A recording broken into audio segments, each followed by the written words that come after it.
నేను మీ పల్లవి. ఈరోజు మనతో పాటు ఒక ఫేమస్ ఐకాన్ ఆస్ట్రాలజర్ ఉన్నారండి. ఆయనే మరెవరు కాదు, సురేష్ బాబు గారు మనతో పాటు ఉన్నారు. సార్తో మాట్లాడి పూర్తి వివరాలు తెలుసుకుందాం. నమస్తే అండి. జై శ్రీమన్నారాయణ. ఎలా ఉన్నారండి? బాగున్నాను, మీరు ఎలా ఉన్నారు? బాగున్నానండి.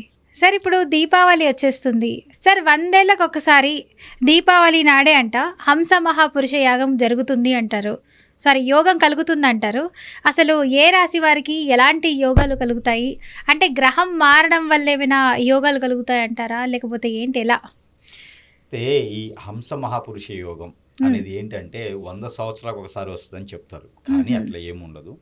ప్రతి 58 సంవత్సరాలకు ఒకసారి యోగాలు మారుతూ ఉంటాయి.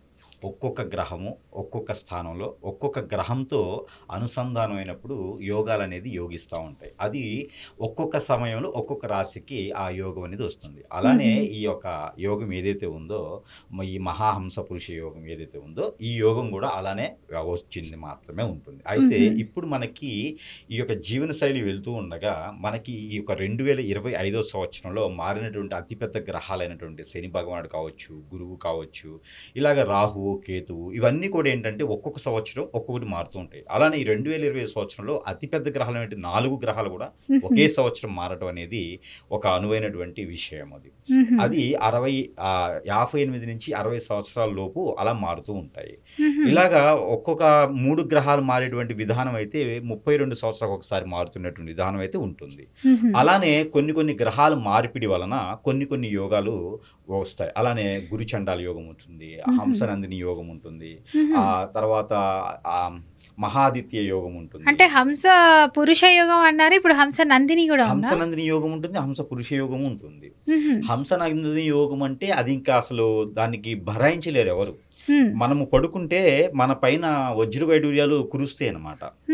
అది మనకి దీంట్లో అంటే మనకి లలిత సహస్రనామంలో కూడా ఉంటుంది. అది మనం పడుకోవడం వల్ల హంసనందిని యోగం వల్ల వచ్చేటువంటి ఆ దేవుడు కురిపించేటువంటి వరదలాగా వచ్చేటువంటి ఆ ఒక డబ్బు కావచ్చు, ఆస్తులు కావచ్చు, అంతస్తులు కావచ్చు, ఎక్కడెక్కడి నుంచి వచ్చేటువంటి విధానం ఉంటుంది హంసనందిని యోగంలో.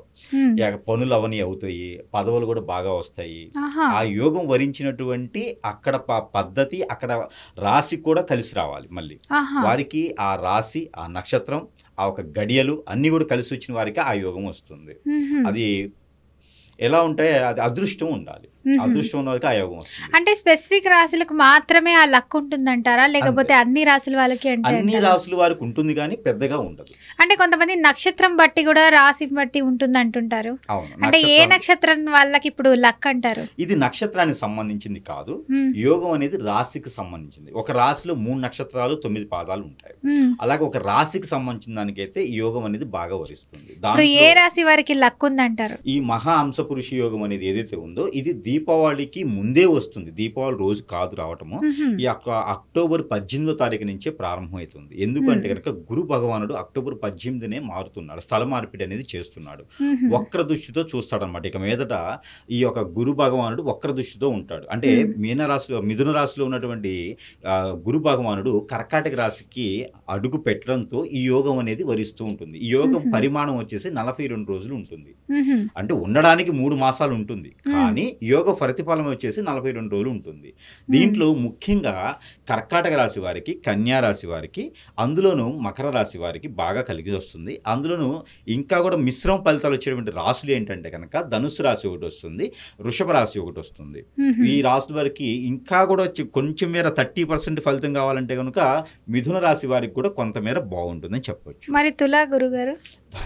అన్ని రాశులకి యోగించదు యోగం అనేది. అంటే ఈ రాశుల్లో వారికి బాగుంటుంది. ఇంకా కొంచెం 20%లో కావాలంటే కనుక వృషభ రాశి వారికి కొంతమేర ఇంకొంచెం బెటర్గా ఉంటుందని చెప్పొచ్చు. దీనికి మొత్తం ఓవరాల్గా చూసినప్పుడు ఏంటంటే కనుక 5 రాశుల నుంచి 6 రాశుల వారికి మాత్రమే ఈ యోగం అనేది వరిస్తుంది. దాంట్లో ముఖ్యంగా అతిపెద్దగా అందరికి బాగుండాలంటే కన్యా రాశి వారికి అదృష్టం అనేది అలా తొలతూగుతుంది.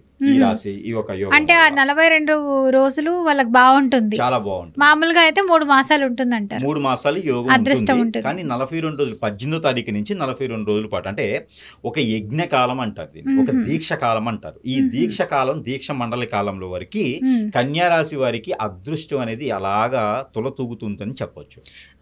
అందులో ముఖ్యంగా మకర రాశి వారికి కూడా ఈ అదృష్టము తులతూగుతుందని చెప్పొచ్చు. ధనుసు రాశి వారికి మిశ్రంగా ఉన్నప్పటికీ కూడా కొన్ని రకాల పనులు అవుతాయి. వీళ్ళకి ఎలాంటిది అంటే కనుక ముందుగా కన్యా రాశి వారికి ఒకటి, అందులోనూ వృషభ రాశి వారికి ఒకటి అయితే ఈ రెండు ఈక్వల్గా చూసుకున్నట్టయితే కనుక ఇద్దరికి ఒకటే రకమైన ప్రతిఫలం ఉంటుంది. దాంట్లో కన్యా రాశి వారికి ఎక్కువ ఉంటుంది. అది ఏంటంటే ఎప్పటి నుంచో ఎదురు చూస్తున్నటువంటిదిగా పెళ్లిళ్ళు అవుతాయి. అంటే ఒకసారి కూడా పెళ్లి కానటువంటి వారికి పెళ్లి అవుతుంది. ఒకవేళ పెళ్లి అయినటువంటి వారికి ఇంకేముంటుంది, వారికి ఏదైనా ఇంకా మళ్ళీ కలిసి వచ్చేదానికి యోగం ఉంటుంది. పెళ్లి కానటువంటి వారికి అయితే ఈ యోగం వల్ల పెళ్లి అయ్యేటువంటి ఆలోచన ఉంటుంది. ఎందుకంటే గురు బలంతో కూడినటువంటి యోగాలు ఇవన్నీ. కాబట్టి పెళ్లి కాని వారికి పెళ్లి అనేది ఖచ్చితంగా అవుతుంది. విదేశీ ప్రయత్నం ఎవరైనా చేస్తే కనుక ఖచ్చితంగా విదేశాలకు వెళ్ళేటువంటి అదృష్టం, అవకాశాలు అయితే కనపడుతున్నాయి. దానితో పాటు ఇక పెళ్ళయ్యి విదేశాల్లో సెటిల్ అయిన వారికి అయితే ఆస్తులు, అంతస్తులు, డబ్బు వచ్చేటువంటి వనరులు సృష్టించబడేటువంటి అవకాశాలు మెండుగా అయితే తొలి అడుగు వేసుకోవచ్చు ఈ 40 రోజుల్లో ఈ రెండు రాశుల వారికి. ఇక మిశ్రమ ఫలితాలు ఉన్నటువంటి మకర రాశి కావచ్చు, మిథున రాశి కావచ్చు, ఈ రాశుల వారికి ఏంటంటే కొంతమేర బాగుంటుంది అని చెప్పొచ్చు. ఇక మేషరాశి వారికి అయితే ఒక రకమైనటువంటి వారు అష్టదిబ్బందంలో ఉన్నటువంటి పరిస్థితుల్లో ఉన్నటువంటి వారి మీద ఇప్పుడు శని భగవానికి అశుభ దృష్టి కూడా ఎక్కువగా ఉంది.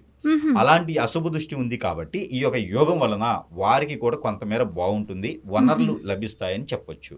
ఆ పాత తగాదాలు కానీ, ఆస్తు విభేదాలు కానీ, కోట్లాడేసుకుని అందరూ దూరం అయిపోయేటువంటి బంధుమిత్రులందరూ దూరం అయిపోవడం, భార్యాభర్తలు వచ్చిన ఎడబాటు రావటం, ఇవన్నీ కూడా సానుకూల పడేటువంటి పరిస్థితులు వచ్చేసి వారందరికీ కూడా బ్రతకడానికి, జీవన శైలి కొనసాగించడానికి, తొలి అడుగు వేయడానికి ఎలాంటి గ్రహాలు కూడా వారి మీద అశుభ దృష్టి ఉన్నప్పటికీ కూడా ఈ యోగం వలన వారికి కొంతమేర యోగిస్తుంది అని చెప్పొచ్చు. అంటే మిశ్రమ ఫలితాలు ఈ యోగం వలన కూడా కొంత లభిస్తాయి అని మాత్రం మనం చెప్పుకోవచ్చు.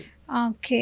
అంటే ఇప్పుడు చాలా మంది ఇల్లు కొనుక్కోవాలనుకుంటూ ఉంటారు, గృహప్రవేశాలు చేయాలని చెప్పి, అలాంటి వాళ్ళ కూడా ఇది అనుకూలంగా ఉందంటారా? ఖచ్చితంగా ఉంటుందండి. అంటే మీరు చెప్పిన విధంగా కన్యా రాశి కావచ్చు, తులా అంటున్నాను, కన్యా రాశి కావచ్చు, ఇంకా మకర రాశి, వీళ్ళు ధనుసు రాశి, మకర రాశి, కన్యా రాశి వారికి బాగుంటుంది.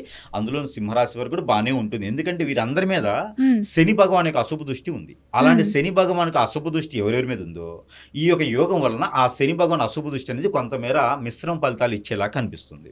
దాంట్లో చూసుకున్నట్టయితే మీనరాశి వారికి కూడా శని భగవాన్ యొక్క ఏళ్ళనాటి శని నడుస్తుంది ప్రెజెంట్. కానీ వారికైతే ఈ యోగం అనేది వరించదు ఇప్పుడు ప్రెజెంట్ అయితే. కానీ యోగం వరించేది మేషరాశి వారికి. మేషరాశి వారికి 12వ స్థానంలో శని ఉన్నప్పటికీ కూడా వీరికి ఒక దరిద్ర యోగం అనేది ఉన్నది. ఏళ్ళనాటి శని అనేది 2.5 సంవత్సరాల పాటు కనుస్తూనే ఉంది. కాబట్టి వీరికి కూడా యోగం వరిస్తుంది. ఏళ్ళనాటి శని ఉన్నప్పటికీ మీనరాశికి ఎలా అయితే యోగించదో మేషరాశి వారికి అలా యోగిస్తుంది యోగం.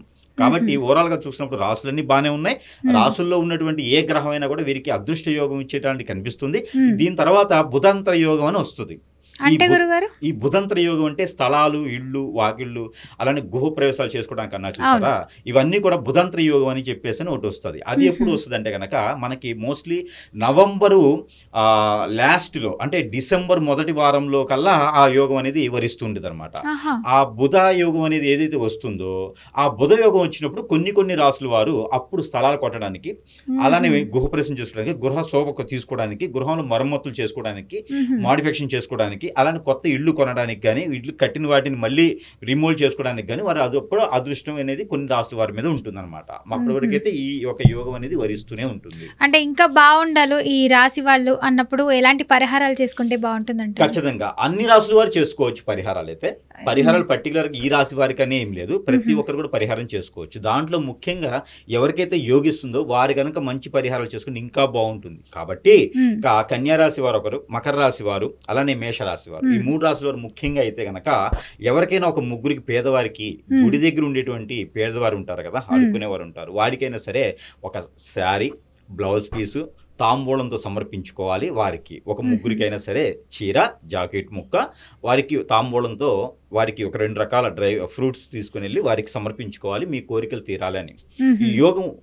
ఈ యోగానికి దానం ఏంటంటే ఎవరికైనా ఎదుటి వారికి, లేని వారికి పెట్టడం వల్ల ఈ యోగం అనేది వరిస్తుంది. అంటే వాళ్ళ ఆశీస్సులు ఉంటాయి కాబట్టి జరుగుతుంది తప్పకుండా. అంటే పెద్దల యొక్క ఆశీస్సులు కావాలి. అలాంటి పెద్ద ఆశీస్సులు కావాలంటే ఎవరైనా పేదవారికి దానం చేయాలి.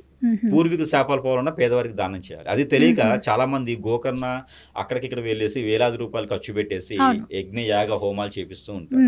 పేదవారికి సహాయం చేస్తే ఖచ్చితంగా ఆ యొక్క యోగం అనేది వరిస్తుంది, వీరికి రావాల్సినటువంటిది వస్తుంది. ఇకపోతే వృషభ రాశి వారు కావచ్చు, మకర రాశి వారు కావచ్చు, సింహరాశి వారు కావచ్చు, ఇంకా కూడా కర్కాటక రాశి వారు కావచ్చు. ఈ 4 రాశుల వారు కూడా ముఖ్యంగా ఈ 4 రాశుల వారు అయితే ఎక్కడైనా సరే పట్టిక అని ఉంటుంది మనకి నీళ్ళల్లో వేసుకుంటాం, ఇంటికి దిష్టి కడతాం పట్టిక.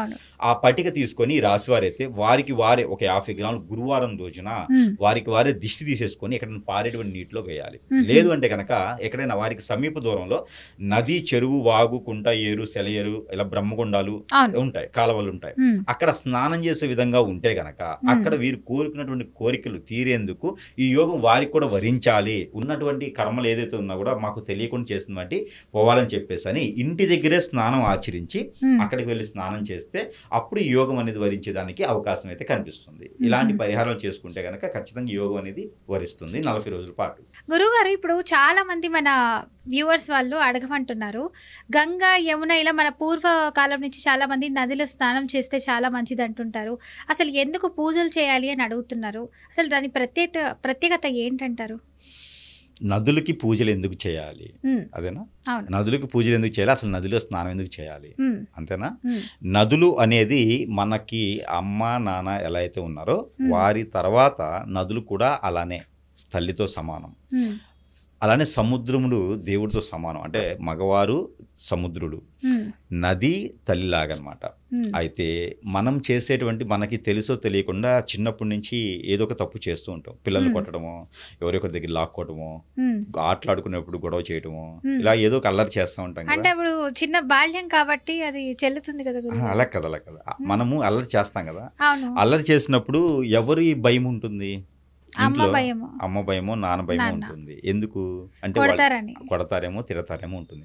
లేదు నిజంగానే మనం ఏం తప్పు చేసాం, ఎవరు సమర్థించేది ఎవరు? అమ్మ లేదా నాన్న, ఇంతే కదా. మనకి ఇంట్లో సమర్థిస్తారు, మనల్ని వెనకేసుకొస్తారు. ఒకవేళ నిజంగా మనం ఏమైనా కొట్టి వచ్చినా కూడా ఇంట్లో వాళ్ళు ఏం చెప్తారంటే వానికి ఏం తెలియదులేండి, మా అమ్మాయికి ఏం తెలియదు, ఏదో అయిపోయిందిలేండి అని చెప్పేసి అని సారీ చెప్తారు. అది చెప్పడం ద్వారా మనకేందంటే నా వలన పెద్దవాళ్ళు సారీ చెప్పారని మనం ఆ తప్పు చేయకుండా ఉంటాం కదా. ఏది చిన్న చిన్న తప్పులే మన ఇంట్లో వాళ్ళు మనల్ని సమర్థిస్తూ ఉన్నారు.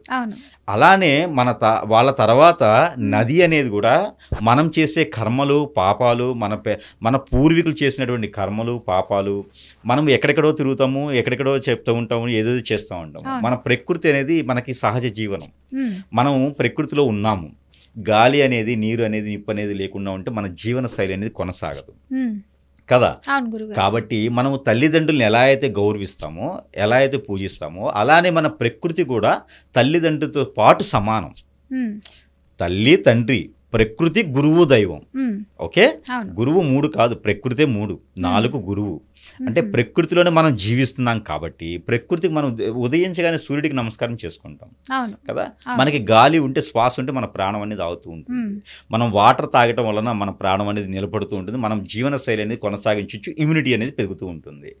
అదేవిధంగా మనకి సముద్రుడు కానిచ్చేయండి, నది కానిచ్చేయండి, అవి తల్లితో సమానం. కాబట్టి మన పురాణాలు కూడా అవే చెప్తున్నాయి. ఏంటి అంటే కనుక నదులు మనకి మానవాళికి ఆచరంగా చేసుకుంటే కనుక మనం చేసేటువంటి క్రియలన్నీ కూడా అమ్మవారు తీసేసుకుంటారు. కాబట్టి నదీ స్నానం అనేది ఖచ్చితంగా చేయాలి అని చెప్తారు. అయితే ఇప్పుడు గంగా, యమున, గోదావరి ఇలా చాలా సార్లు అంటే పుష్కరాలు చేస్తూ ఉంటారు. అలాంటప్పుడు కూడా నదుల్లోకి వెళ్ళి స్నానం చేయడం మంచిదంటారు. నిజంగా మన పాపాలన్నీ తొలగిపోతాయంటారా, లేదంటే అదొక అపోహ అంటారా?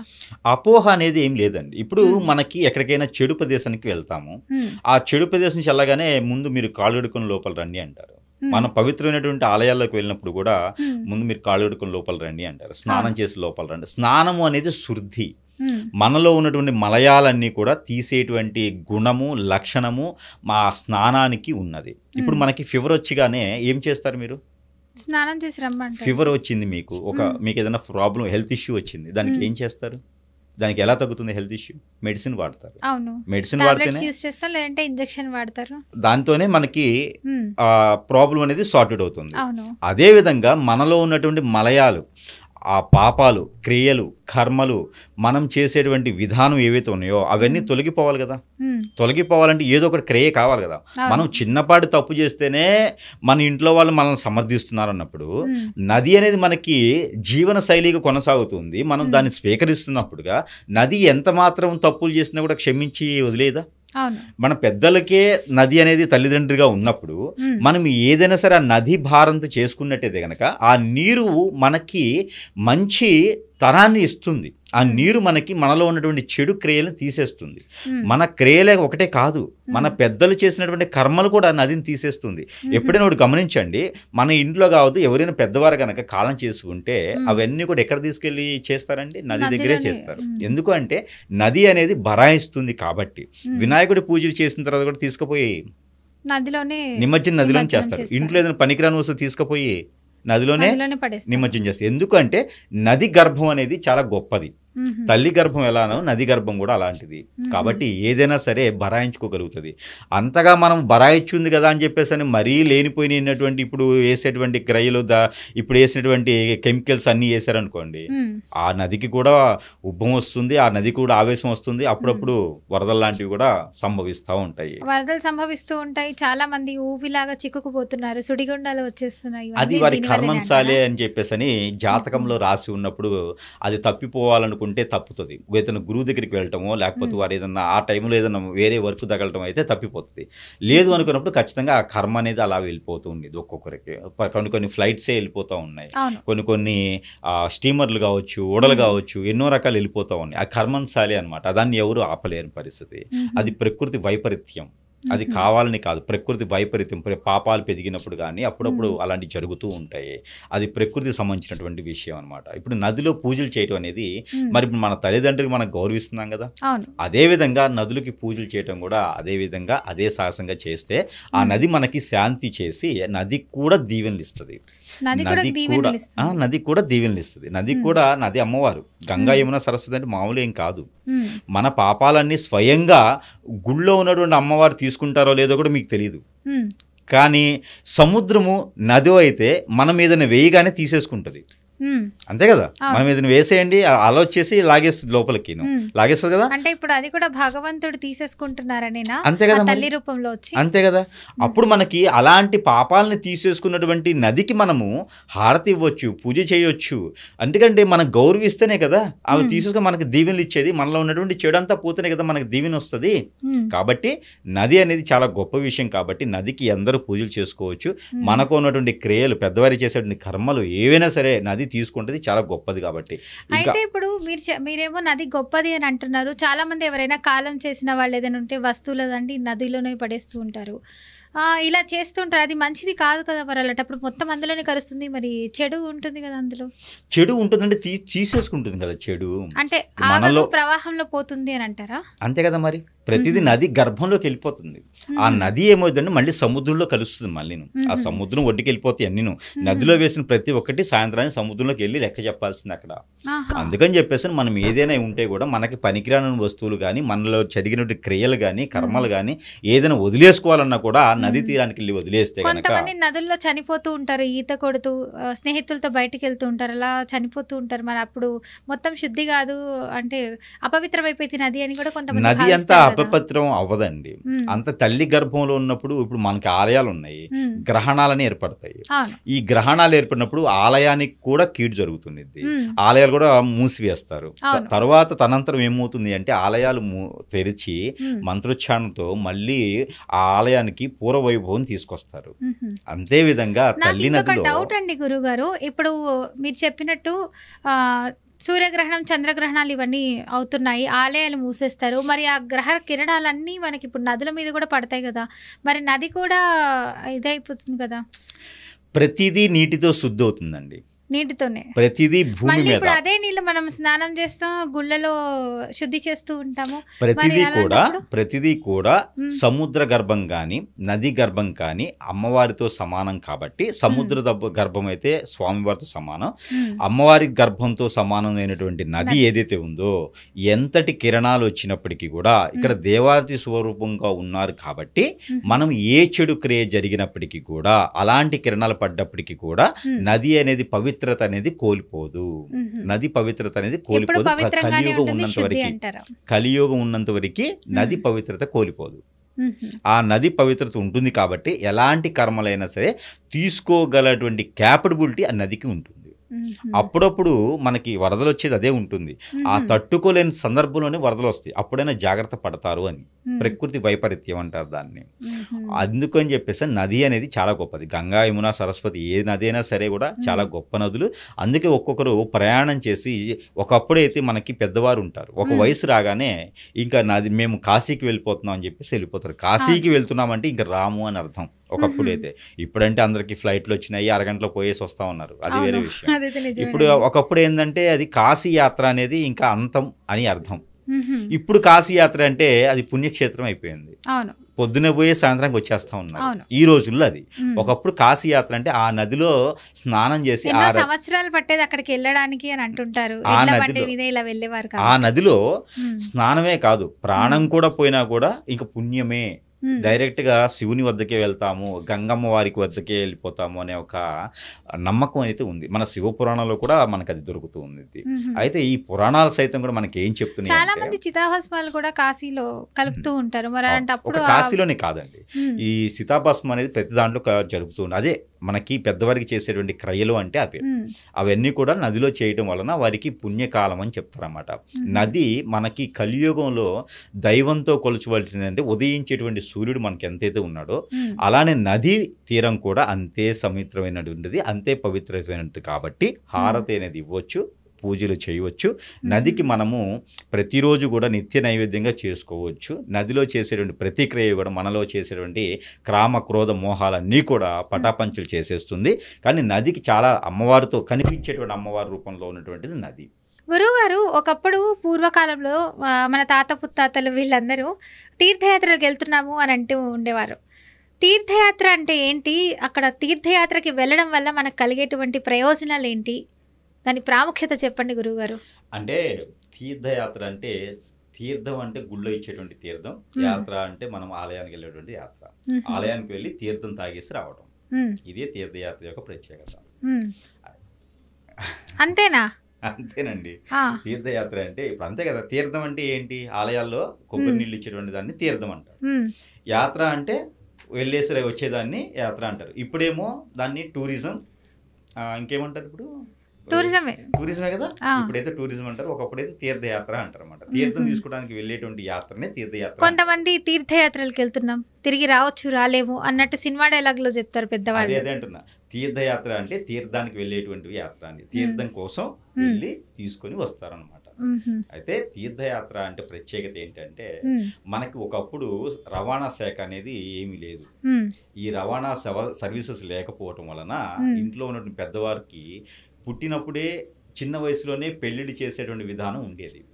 7 సంవత్సరాలు 8 సంవత్సరాలకే బాల్య వివాహాలు అంటారు. ఈ వివాహాల తర్వాత పిల్లలు పుట్టేవారు. వారి జీవితకాలం మొత్తం ఇది అయిపోయిన తర్వాత అది అయిపోయిన తర్వాత అది. తరతరాలకి ఏంటంటే వాళ్ళకి 20 సంవత్సరాలు రావడంతో మనవరాళ్ళు వచ్చేస్తారు, మనవాళ్ళు వస్తారు. ఇంక వారు ఎప్పుడు ఎక్కడ ఏం చూస్తారు, పూరి ఏం చూస్తారు, కాశీ ఏం చూస్తారు, ఎక్కడ అవకాశం ఉండదు కదా.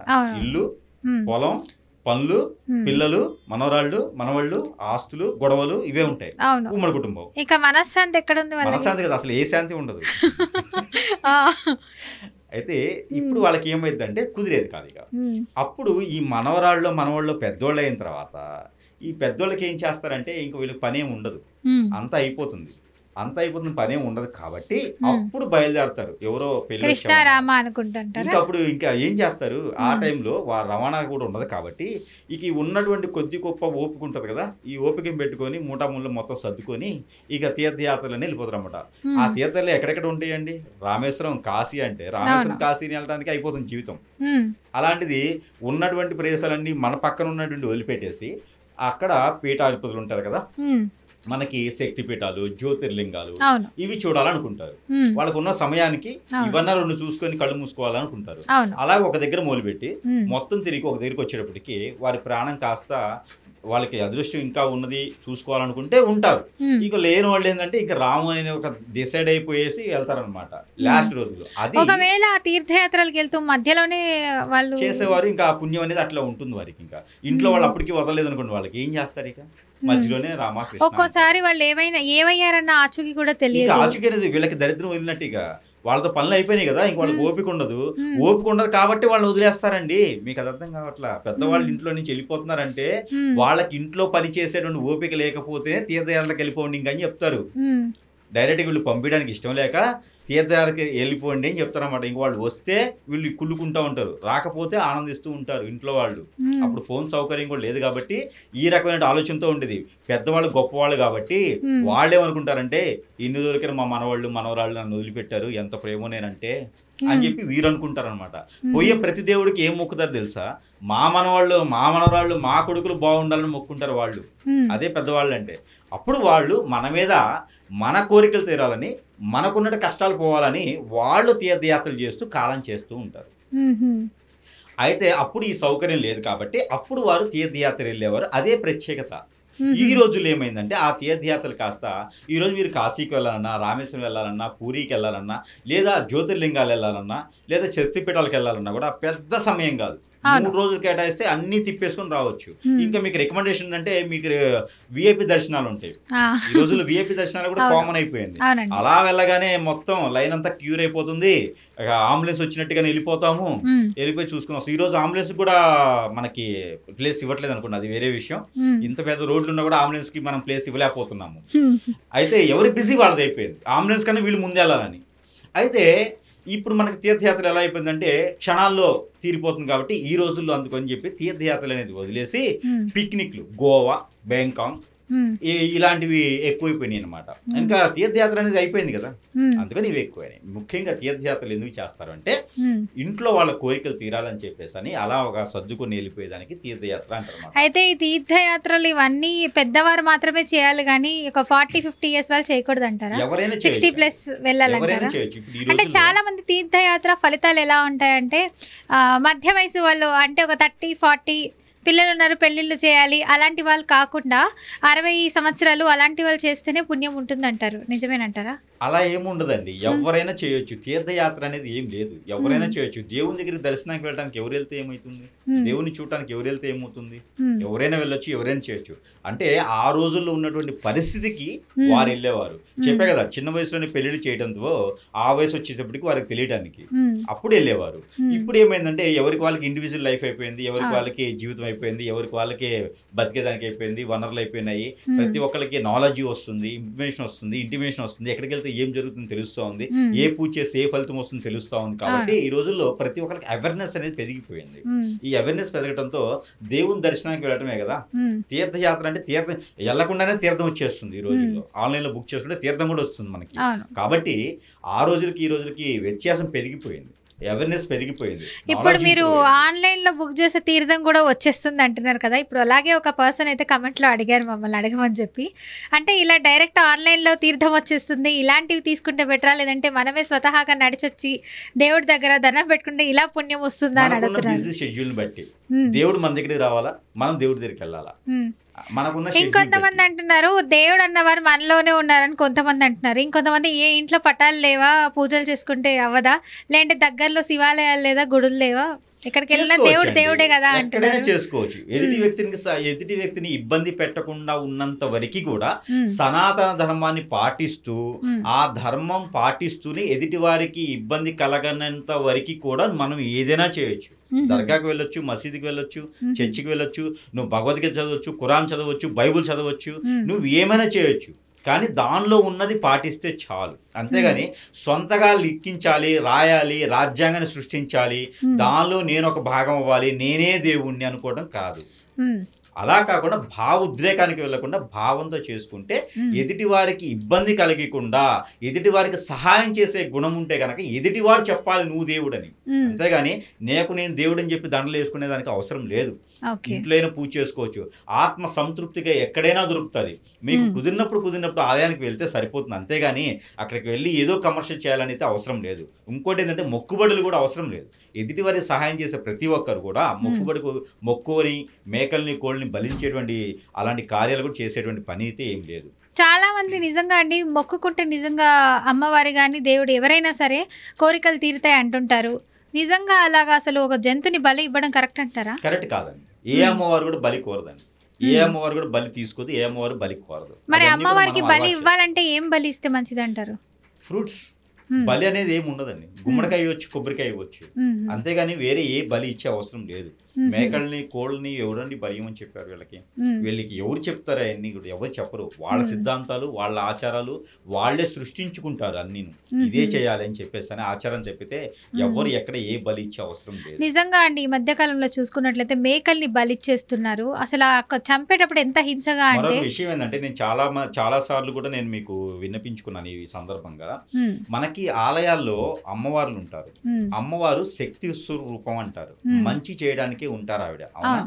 మనం వెళ్ళాము, దర్శనం చేసుకున్నాం అంటే శాంతి స్వరూపంగా మనం ఆలయంలో కూర్చుంటే ప్రశాంతమైన వాతావరణం ఉంటుంది అనే కదా మనం ఆలయం వెళ్తాం. ఎక్కడైనా పార్క్ కానీ ఆలయానికి కానీ ఎక్కడైనా ఉండాలి, ఎక్కడైనా చెట్టు కింద కానీ లేదా చెరువు ఒడ్డు కానీ కూర్చున్నాము, కొండ మీద కూర్చున్నాం అంటే ఎందుకోసం కూర్చుంటాం అంటే మనకు ప్రశాంతత ఉండాలి, మనకు మైండ్ కొంచెం రిలీఫ్ అవ్వాలని. మనం ఎదురుగా నేను మేకల్ని కోళ్ళని బలిచ్చి రక్తం పారుతూ ఉంటే ఆడ క్రైమ్ జరగదా అండి? క్రైమే కదా, పెద్ద క్రైమే కదా. మన మైండ్ ఇంకొంచెం డిస్టర్బ్ అవుదా? అదొకటి. రెండోది, మీరు ఈ సందర్భంగా అడిగారు కాబట్టి చెప్తా ఉన్నాను. ఇక్కడ తీర్థయాత్రల సంగతి ఏమో కానీ ఇక్కడ ఆలయాల్లో అమ్మవారి పేరు చెప్పి బలిచ్చేటువంటి మేకల్ని గొర్రెల్ని ఇక్కడ బాగా గుర్తుంచుకోవాల్సిన విషయం అందరూ, ఈ మేకలు గొర్రెలు ప్రాణంతో ఉన్నవేగా, మనుషులు ప్రాణంతో ఉన్నవేగా. మనుషులు అకాలంగా మరణించినప్పుడు, ఎక్కడైనా యాక్సిడెంట్ ద్వారా కానీ సూసైడ్ కానీ చేసి మరణించినప్పుడు వారి యొక్క ఆత్మ శోభిస్తుంది అంటారు. విన్నారా? ఆత్మ శోభిస్తుంది అంటారు. ఆ ఆత్మ మనిషికేనా? జీవాలకు ఉండవా? ఉంటుంది కదా. అయితే మరొకటి, మనకి ఒక పురాణంలో ఉంటుంది, గరుడ పురాణం లాంటివి చాలా పురాణాలు ఉన్నాయి. కానీ మనం గరుడ పురాణం తీసుకుంటే ప్రాణంతో ఉన్నటువంటి జీవి ఎలా గుర్తించాలంటే శ్వాస తీసుకొని సౌండ్లు ఇచ్చేదానికి ప్రతిదానికి జీవం ఉంటుంది. అంతే కదా. ఇప్పుడు తింటుంది కదా, మేత కదండి, దానికి జీవనాధారం ఏదైతే ఉంటుందో అది తింటుంది. తినేటువంటి జీవి ప్రాణంతో ఉన్నట్టే కదా, శ్వాస పీల్చుకునే జీవి ప్రాణంతో ఉన్నట్టే కదా. అలాంటి ప్రాణంతో ఉన్నటువంటి జీవులు ప్రతిదానికి ఆత్మ ఉంటుంది. అంతే కదా. అంతే కదా. మనము మరణించిన తర్వాత నెక్స్ట్ జన్మ ఏమై పుడతామో ఇది ఒకటి ఉంది కదా. అంతే, అందులో కూడా మనిషి రూపం ఉన్నట్టే కదా. మనిషి రూపం ఉన్నా లేకపోయినా ఆ మనిషికి అప్పుడు ఆ జంతువుకి బలిస్తున్నామంటే ఆత్మ ఉన్నట్టే కదా. ఆ ఆత్మ ఎక్కడికి వెళ్తుందండి? వాటికి మనం ఎలాంటి క్రియలు చేస్తున్నామండి? ఎక్కడికి వెళ్తుంది అది చెప్తా. ఇప్పుడు మన ఆలయంలో ఉన్నటువంటి అమ్మవారు స్వరూపంగా మనకి మంచి చేస్తారు కదా. అక్కడ ఏముంటుంది? పాజిటివిటీ ఉంటుంది. అన్నీ కూడా ఆ అమ్మవారి ఆలయంలో చుట్టూత జిన్నాతుల లెక్కన తిరుగుతూ ఉంటాయి. పరి, జిన్నాత్, ఇంకా చాలా ఉంటాయి వాటి పేర్లు. ఇక మనకి తెలుగులో వచ్చేటికి ఆత్మలు, కొరిమి దెయ్యాలు ఇలా ఉంటాయి. ఈ భూతాలు, పిచాచులు, ఇవన్నీ కూడా ఏంటంటే వాటి యొక్క కోరికలు తీరలేదు. తీరకపోవటం వలన అక్కడ ఆలయంలో తిరుగుతూ ఉంటాయి. ఇక్కడ వీరు తలస్నానం చేసుకొని పవిత్రంగా ఆలయాలకు వెళ్ళగానే ఆలయంలో అమ్మవారు చోకినట్టుగా వాటిలోకి అమ్మవారు వస్తారు. కరెక్ట్గా పెట్టుకోండి. మన ఆలయంలోకి వెళ్ళగానే అమ్మవారు వస్తారు. వీరికి అమ్మవారు రాగానే వాక్ వస్తుంది. అది ఎవరు అంటే అమ్మవారు కాదు, ఈ బలిచ్చామే. ఈ బలిచ్చినవి మోసం చేయడానికి అమ్మవారి రూపంలో వీరికి వస్తాయి. అమ్మవారి రూపంలో వీరికి పడతాయి. వీరికి పట్టేసి నేనే అమ్మవారిని, ఎందుకంటే వీరు ఆల్రెడీ బలిచ్చారు కదా, కోపంతో ఉంటుంది ఆత్మ. ఏదైనా చెప్తుంది, నేను అమ్మవారిని చెప్తే నమ్మాలి కదా, అంతే కదా. అందుకొని అమ్మవారిని నేనే అని చెప్తుంది. చెప్పగానే మన వాళ్ళు అందరూ అనుకుంటారు నిజంగానే అమ్మవారు వచ్చారనుకుంటారు. అమ్మవారు ఎందుకు వస్తారండి ఒంట్లోకి? అమ్మవారు ఒంట్లోకి ఎందుకు వస్తారు? రారంటారు. ఎందుకు వస్తారు? ఎందుకు వస్తారు? ఆవిడగా ఒక మనిషి రూపంలోకి రావడానికి ఎందుకు వస్తారు? ఈ ఆత్మలే నేనే అమ్మవారిని వస్తాయి. వచ్చి జరిగేది, జరగబోయేది, జరిగింది అన్ని చెప్తానని చెప్తుంది. నీకు అది, నీకు ఇదని చెప్తుంది. అన్ని అవి అబద్ధాలు అవుతాయి. అయితే అమ్మవారు రారు, మాట్లాడరు అంటారా? అంతే. అమ్మవారు వచ్చిన 1 సెకండే ఉంటారు. అమ్మవారు వచ్చిన 2 సెకండ్లే ఉంటారు. 30 సెకండ్లు 32 సెకండ్ల కన్నా అమ్మవారు మన బాడీని బరాయించలేదు. మనలోకి అమ్మవారు రారు. ఒకవేళ వచ్చినా కూడా మనం మనుషుల రూపంలో ఉండం. కళ్ళు తాగం, మందు తాగం, నిమ్మకాయలు తినం. ఇవన్నీ కూడా అమ్మవారు కాదు. ఒకవేళ అమ్మవారు వచ్చారు అంటే మనకి సంకేతం ఏంటి అంటే ఏం మాట్లాడరు. ఏ కూతలు కుయ్యరు, ఏం మాట్లాడరు, ఉయ్ అని ఏం మాట్లాడరు. అమ్మవార్లు రారు, అమ్మవారు వస్తే మౌనంగా ఉంటారు. అమ్మవారు ఎలాంటి వాళ్ళకి వస్తుందంటే, అమ్మవారి ఒక బీజ మంత్రం ఉంటుంది. ఆ బీజ మంత్రం చదివితే మనలో తెలియని ఒక వైబ్రేషన్ వస్తుంది. అమ్మవారి పీఠం ఉంటుంది. అమ్మవారి పీఠం చేస్తే మనకు ఒక తెలియని వైబ్రేషన్ వస్తుంది. అప్పుడు అమ్మవారు వచ్చినప్పుడు మనం మాట్లాడలేం. ఆ లాంగ్వేజ్ కానీ అది కానీ బ్రెయిన్లోనే తెలుస్తుంది అంతా. మనం మాట్లాడడానికి ఏమి ఉండదు. ఇక్కడ వచ్చే పూనకాలు వచ్చేటువంటి అమ్మవార్లు కాదు. ఇది మనం పెట్టేటువంటి డీజేలకి ఆత్మలు సంతృప్తి చెంది అవి మనలో చొరపడేసి ఆ చొరపడి నేనే అమ్మవారిని చెప్తుంది. ఎందుకంటే సరిగా వాళ్ళని మరణం చేయలేదు కదా, బలి ఇచ్చాం, కత్తితో నరికినప్పుడు ఆత్మ ఏమవుతుంది, కోపంతో ఉంటుంది. కోపంతో ఉన్నప్పుడు అమ్మవారిని చెప్తుంది, దేవుడని చెప్తుంది, ఇంకేమైనా చెప్తుంది. తప్పే ఉంది అందులో. మనలో వచ్చి ఆ అమ్మవారి రూపంతో నేనే ఉన్నాను అని చెప్పేసి మాట్లాడిస్తుంది. అందుకే అమ్మవారికి చేసేవారు ఎవరికైనా సరే వారి ఇంట్లో ఏదో రకమైన ప్రాబ్లమ్స్, ఇబ్బందులతో ఉంటూనే ఉంటారు. ఎందుకంటే పట్టి పీడిస్తూ ఉంటుంది. కాబట్టి అందరికీ చెప్తే కూడా అర్థమవుదు, దాన్ని వినరు. మా ఇంటి ఆచారం, కులాచారం, మా ప్రాంతీయ ఆచారం, మా ఆలయానికి కించపరుస్తున్నారు అంటారు. ఆలయం గొప్పది, ఆచరణ గొప్పది, సనాతన ధర్మం గొప్పది, పద్ధతి గొప్పది, విధానం గొప్పది, ఆచారం చాలా గొప్పది, పూజ గొప్పది, అన్నీ గొప్పవే. బలివ్వడం మాత్రం పాపం. బలివ్వడం మాత్రం అసలు భరాయించలేనటువంటి పాపం. అది నిజంగా అండి. చాలా మంది ఇట్లా కొన్ని గ్రామాల్లో వింటుంటాము, ఎందుకంటే బలివ్వటము, మేకల్ని బలివ్వటం ఏంటి, కోడులు బలివ్వటం ఏంటి, ఎవరు చెప్తారు? ఏ అమ్మవారు చెప్తారండి? వాళ్ళు చెప్పిన వాళ్ళు కూడా ఆత్మలే కదా. ఎక్కడ ఏ రకంగా అంటే బలి ఇవ్వాలి అని చెప్పిందంతా ఆత్మే అంటారు, అమ్మవారు అయితే కాదంటారు. అమ్మవారి రూపంలోనే వస్తారండి వీరును. ఆత్మలు, జిన్నాతులు, పరిలు, కొరిమిదెయ్యాలు ఇవే ఉంటాయి. ఇవి ఆలయానికి అమ్మవారిని కాపాడుకుంటూ ఉంటాయి. ఎందుకంటే ఆత్మలందరినీ కాపాడేది ఎవరు? అమ్మవారే కదా. అందుకని అమ్మవారిని బయటికి రానివ్వవి. అమ్మవారి శాంతి రూపంగా లోపలే ఉంటారు. ఒక అమ్మవారి కింద కొన్ని రకాల యంత్రాలు ఉంటాయి, అవన్నీ చెప్పకూడదు. ఆ యంత్రాలు ఉంటాయి. ఆ యంత్రాలు దాటి అమ్మవారు రారు బయటకి. ఇంట్లో కూర్చోబెడితే, ఇంట్లో కళ్యాణాలు చేస్తే, ఇంట్లో పూజలు చేస్తే, గద్దె వేస్తే అమ్మవార్లు రారు. అన్నీ ఇవే వస్తాయి. ఇంట్లో కూడా బలిస్తూ ఉంటారు. అలాంటి ఇళ్లలో ఎవరొకరికి అయితే ఏదో రకమైన సమస్య అయితే ఖచ్చితంగా ఉంటుందండి. అది గమనించి అంటే దాని ఎఫెక్ట్ అన్నది అప్పటికప్పుడే చూపిస్తుంది అంటారా, కొన్ని రోజుల తర్వాత? తరతరాలు చూపిస్తుంది, తరతరాలు చూపిస్తుంది. అది వదలదండి అమ్మవారు అనేది. అంటే తీర్థయాత్ర వెళ్ళొచ్చు, తప్పేం లేదు. అయితే మనకి పాయింట్ ఒకటి, సందర్భం ఒకటి వచ్చింది కాబట్టి మనం మాట్లాడుకుంటా ఉన్న సందర్భంగా. కాకపోతే తీర్థయాత్రలు అనేది వేరు, అమ్మవారి రూపం బలి ఇవ్వడం అనేది వేరు. కానీ బలి అనేది ఇవ్వకూడదు. ఇదే నాకు చూసుకొని ఏ దాంట్లోనూ చెప్పలేదండి బలి ఇవ్వమని. కేవలం అమ్మవారికి గుమ్మడికాయ కొడితే చాలు, కొబ్బరికాయ ఇస్తే చాలు. ఏ అమ్మవాళ్ళు కూడా కాపాడుతూనే ఉంటారు మనుషులకి. కాకపోతే ఇది మనం చెప్తే కాంట్రవర్సీ చేస్తే, కానీ నేను చెప్పినట్టు ప్రతి ఇంట్లోనూ సమస్య ఉంటుంది. ప్రతి ఇంట్లో ఎందుకు సమస్య ఉంటుంది? తప్పు చేసావు, నువ్వు క్రియలు అనుభవించలేదు, అక్కడ నువ్వు బలిస్తున్నావు. పోయి కనీసం నది స్నానం అని చేసి నేను మేకను బలిచ్చాను తల్లి నన్ను క్షమించాను కూడా అన్నట్లే ఎవరు చెప్పట్లేదు. కాబట్టి అది మనం అనుభవిస్తా ఉన్నాము. తెలిసి తెలియక చేసిన తప్పులు మనమే అనుభవించాలి కదా. శివునాజ్ఞ లేనిది చీమైనా చావదు అంటారు చాలా మంది. కానీ శివునాజ్ఞ ఉన్నప్పుడు మనం చెప్తూనే ఉన్నాం కదా. అయితే ఇప్పుడు చాలా మంది రోడ్డు ప్రమాదాల్లో చనిపోతూ ఉంటారు. ఇలా వివిధ కారణాల చేత, అంటే అనారోగ్య సమస్యలు, ఇవన్నీ ఈ ప్రేతాత్మలు వీటి వల్లే సంభవిస్తున్నాయి ఇవన్నీ అంటారా? ఇలాంటి ఆత్మలు ఏమవుతుందంటే, ఈ అఘోరాలు, స్వామీజీలు, గురువులు కొన్ని రకాలుగా విద్యలు నేర్చుకునే వారికి ఏంటంటే, వాళ్ళకి ఆస్కారం ఏంటంటే ఇలాంటి ఆత్మల్ని వాళ్ళు వసిపోచుకుంటారు మంత్రోచ్చారణతో. యక్షిణి విద్యలు ఉంటాయి, బాగలముఖి, భానుమతి, ఇంకా ధూపావతి, రూమావతి లాంటి విద్యలు ఉంటాయి. కొన్ని రకాల విద్యలు ధర్మస్థలాల్లో చేస్తారు. ధర్మస్థలాలు అంటే ఐడియా ఉంది కదా, ఊరి చివరి ఉండేటువంటి హుసనాలు, ఇలాంటి వాటిలో చేస్తారు. అలాంటి వాటిలో విద్య నేర్చుకున్న వారు ఏంటంటే ఇలాంటి ఆత్మలన్నీ కూడా వసిపొచ్చుకొని, ఈ వసిపొచ్చుకున్నటువంటి వ్యక్తి ఏం చేస్తారయ్యా అంటే అలాంటి వాళ్ళ మీద ఉసుకొలుపుతూ ఉంటారు. చెడు మంచి తెలియకుండా అలాంటి వాటికి చేస్తూ ఉంటారు అన్నమాట. అంటే ఒక చిన్న తెలిసి తెలియక చేసిన పని, మా పెద్దవారు ఎవరో చేశారని ఒక మూఢనమ్మకంతో చేసే ఒక పని మనకే ప్రమాదకరం అవుతుంది చివరికి. అది పాముకి పాలు పోసి పెంచండి, ఒక రోజు పోయకపోతే మనల్నే కాటేస్తుంది. అలానే మనకి తెలిసి తెలియకుండా బలి అనేది ఇస్తే అమ్మవార్లకి చివరికి మనకే కాటేస్తుంది. అమ్మవార్లు ఎవరు కూడా అడగరు, అలాంటి చేయకూడదు. ఏ ఆలయానికి వెళ్ళినా శుద్ధిగా వెళ్ళాలి, స్నానం ఆచరించుకొని పవిత్రంగా వెళ్ళాలి, దర్శనం చేసుకోవాలి, తీర్థ ప్రసాదాలు సేవించుకోవాలి, ప్రశాంతంగా ఇంటికి రావాలి. అంతేగాని ఇలాంటి ఏదో కోరికలు ఉన్నాయి అని చెప్పి బలి ఇవ్వకూడదు. బెల్లం ఇవ్వండి, బియ్యం ఇవ్వండి, శనగపిండి ఇవ్వండి, ప్రసాదానికి ఏదైనా ఇవ్వండి. నైవేద్యానికి ఏదైనా ఇవ్వండి. లేదా అమ్మవారి పేరు మీద దానాలు చేసినా మనకి మంచిదే అంటారు. తప్పేం లేదు. అమ్మవారి పేరు మీద దానం చేయండి, మీరే దేవుడిగా అవుతారు ప్రజలకి. అవును. అంతేగాని కోట్లాది రూపాయలు పెట్టేసి దానాలు చేసుకుంటే తప్పు లేదు. కానీ ఇలాంటి బళ్ళు అనేది మాత్రం నేనైతే సహించుకునేది కాదు. అది మరి మన వల్ల ఇష్టం ఇంకది. నాకు తెలిసిన విద్య అయితే అది. గురువుగారు, కొంతమంది వ్యూవర్స్ మనకు కమెంట్ రూపంలో కొన్ని క్వశ్చన్స్ అయితే అడగమన్నారు. మరి అడిగేస్తున్నాను ఆ క్వశ్చన్స్ అన్ని. అసలు ఈ క్వశ్చన్ ఏంటంటే అండి, చాలామంది గరుడ పురాణం మృతిని ఆత్మయాత్ర గురించి ఏం చెప్తుంది అని అడుగుతున్నారు. దీనికన్నా ముందు మనం ఒకటి గమనించుకోవాలి. ప్రతి ఒక్కరికి తెలిసింది ఏంటంటే, నా రాతని భగవంతుడు రాశాడు, నా జాతకాన్ని భగవంతుడు రాశాడు. ఎవరు? బ్రహ్మదేవుడు. ఎవరు రాస్తారు? చిత్రగుప్తుడు రాస్తాడు. చిత్రగుప్తుడు జాతకం రాయాడు, బ్రహ్మదేవుడు జాతకం రాయాడు. బ్రహ్మదేవుడు జాతకం రాసేంత టైం ఆయనకి లేదు. బొమ్మని చేసి వదిలేస్తారు వాళ్ళు.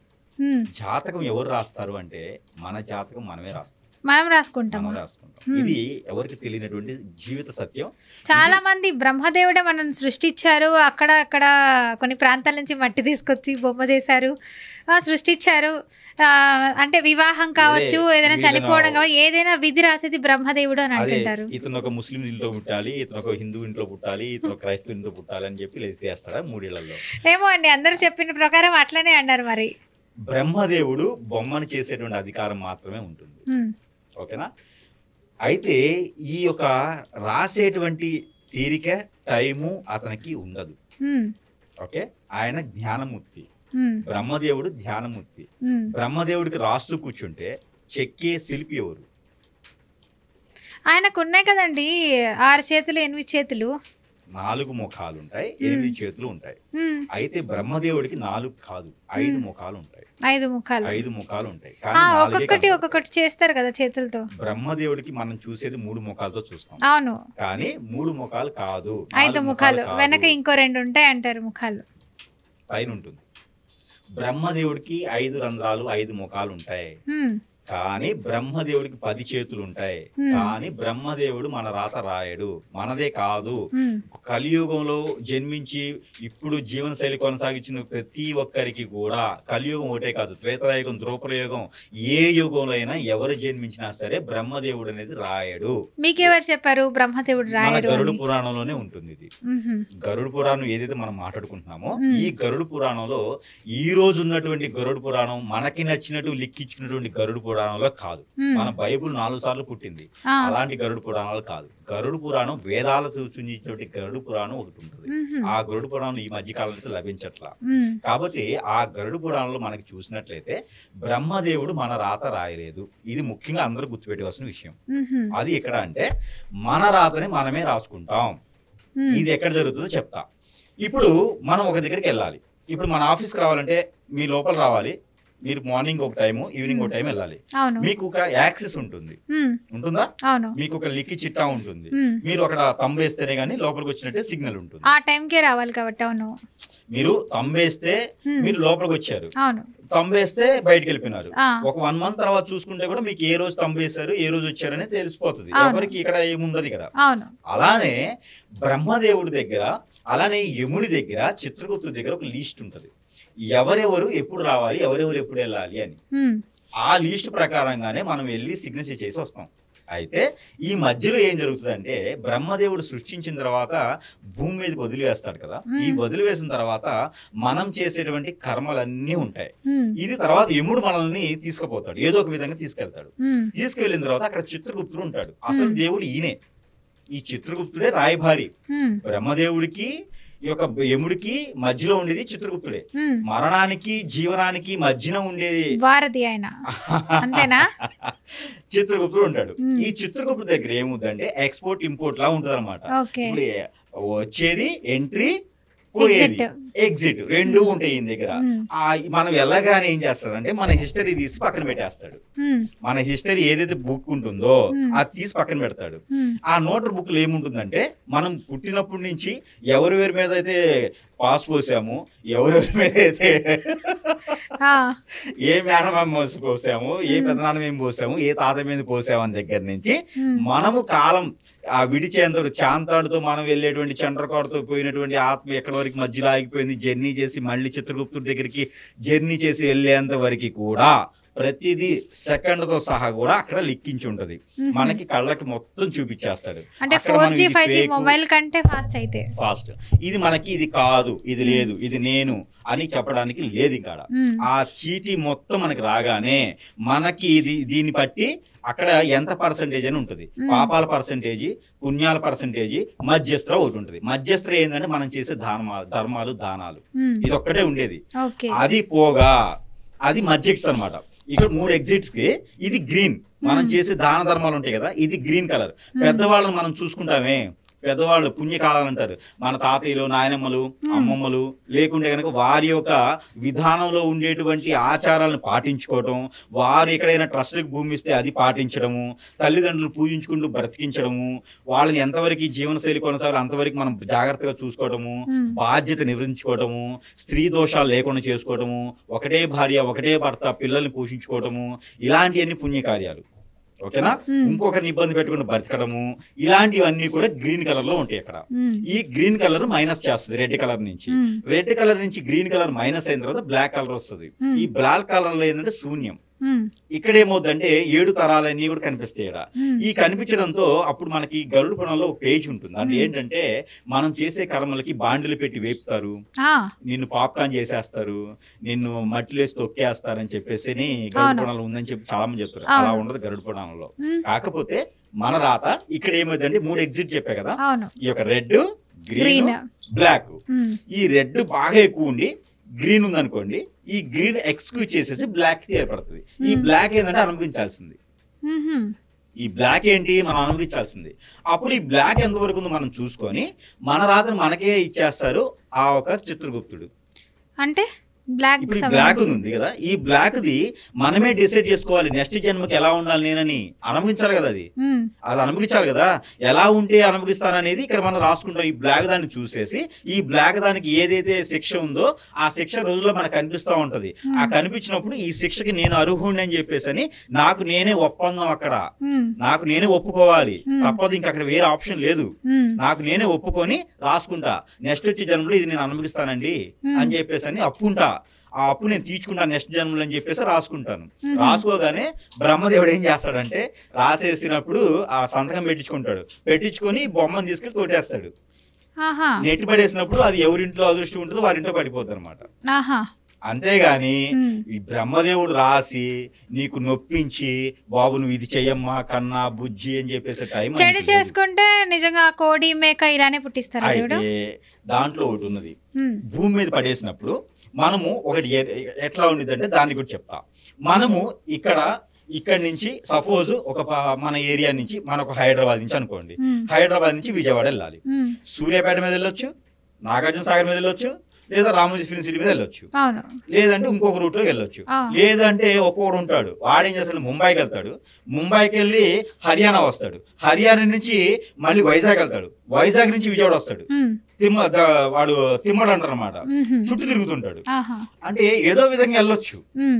ఆ రకంగా వెళ్ళడం అనేది మనకి దేవుడు ఏం చెప్తాడంటే నువ్వు హైదరాబాద్ నుంచి విజయవాడ రావాలంటే ఈ రూట్ లో రా అని చెప్తాడు.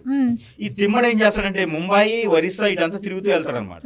ఈ తిరుగుతూ వెళ్ళేటప్పటికి పరిచయాలు పెరుగుతాయి, పాపాలు పెరుగుతాయి, వాడికి టైం వేస్ట్ అవుతుంది, వాడు చేసిన కార్యక్రమం మిస్ అవుతాడు, వాడి గండాలు వస్తాయి. అంటే వెళ్ళే రూట్ లో వెళ్ళం కదా, మన బుద్ధి ఏం చెప్తుంది అంటే ఇలా కాదు ఇలా వెళ్ళు, ఇలా కాదు ఇలా వెళ్ళు అని చెప్తూ ఉంటుంది అనమాట. ఇలా రకంగా చేసుకున్న వాడికి అది పాపం, ఇంకా వాడు మళ్ళీ అనుభవించుకోవాల్సిందే. అలా కాకుండా డైరెక్ట్ గా నువ్వు విజయవాడ నుంచి హైదరాబాద్ నుంచి విజయవాడ వెళ్ళావు అనుకో, నీ కరెక్ట్ గా ఏ పాపాలు లేకుండా నెక్స్ట్ జన్మకి దేవుడి దగ్గరే ఉండేలా చూసుకుంటాడు. పునర్జన్మ అంటారు అన్నమాట దానికి. ఆ పునర్జన్మ లేకుండా ఉండేలాగా దేవుని దగ్గర దేవుని ధ్యానంలోనే ఉంటారు. ఇక వారికి పునర్జన్మ ఉండదు. ఈ పాపాల చిట్టు ఎక్కువ కావాలి కాబట్టి ఎదుటి వాళ్ళని ఏడిపించడం, ఎదుటి వాళ్ళని చేయి పెట్టడం, ఇలాంటివన్నీ కూడా ఇక్కడ ఉండేటువంటి జిన్నాతులు ఆత్మలు ఉంటాయి కదా, ఈ వాళ్ళ దూరేసి హింసించి చేస్తూ ఉంటాయి అనమాట. అందుకోసమే మనం అక్కడ రాసింది ఏదైతే ఉందో అది ఇక్కడ పాటిస్తే ఆ కర్మ సిద్ధాంతం ప్రకారంగా పాటించిన వాళ్ళు మొత్తం కూడా దేవుని ధ్యానంలో ఉంటారు. లేదంటే కనుక గండాల్లోనో, లేదంటే క్రియల్లోనో, లేదంటే ఏదో పాపాల్లోనో ఇక్కడే భూమి మీద అనుభవించి సగం వెళ్ళిపోతూ ఉంటారు అనమాట. అది దేవుడు చెప్పినటువంటి విధానం. గరుడ పురాణంలో ఉన్నదైతే అది మనిషికి సంబంధించింది. బాండిలో వేపరు, ఇంకో దగ్గరికి వెళ్ళి చంద్రగత కొట్టరు. అంటే చాలా మంది చెప్తుంటారు, ఏమంటారు, సూదులతో గుచ్చుతారని చెప్పి దేవుడు. అది కేవలం ఏంటంటే మనకి కొన్ని భయాలు ఉండాలి. ప్రతి మనిషిలోనూ భయం పాములతో ఉండాలి. కాటిస్తారని చెప్పి. అదే ప్రతి మనిషికి భయం ఉండాలి. ఉమ్. దేవుడు మీరు చూసారు ఎప్పుడైనా? నేను చూడలేదు ఎప్పుడు. కానీ భయం ఉందా? ఉంటుంది కదా.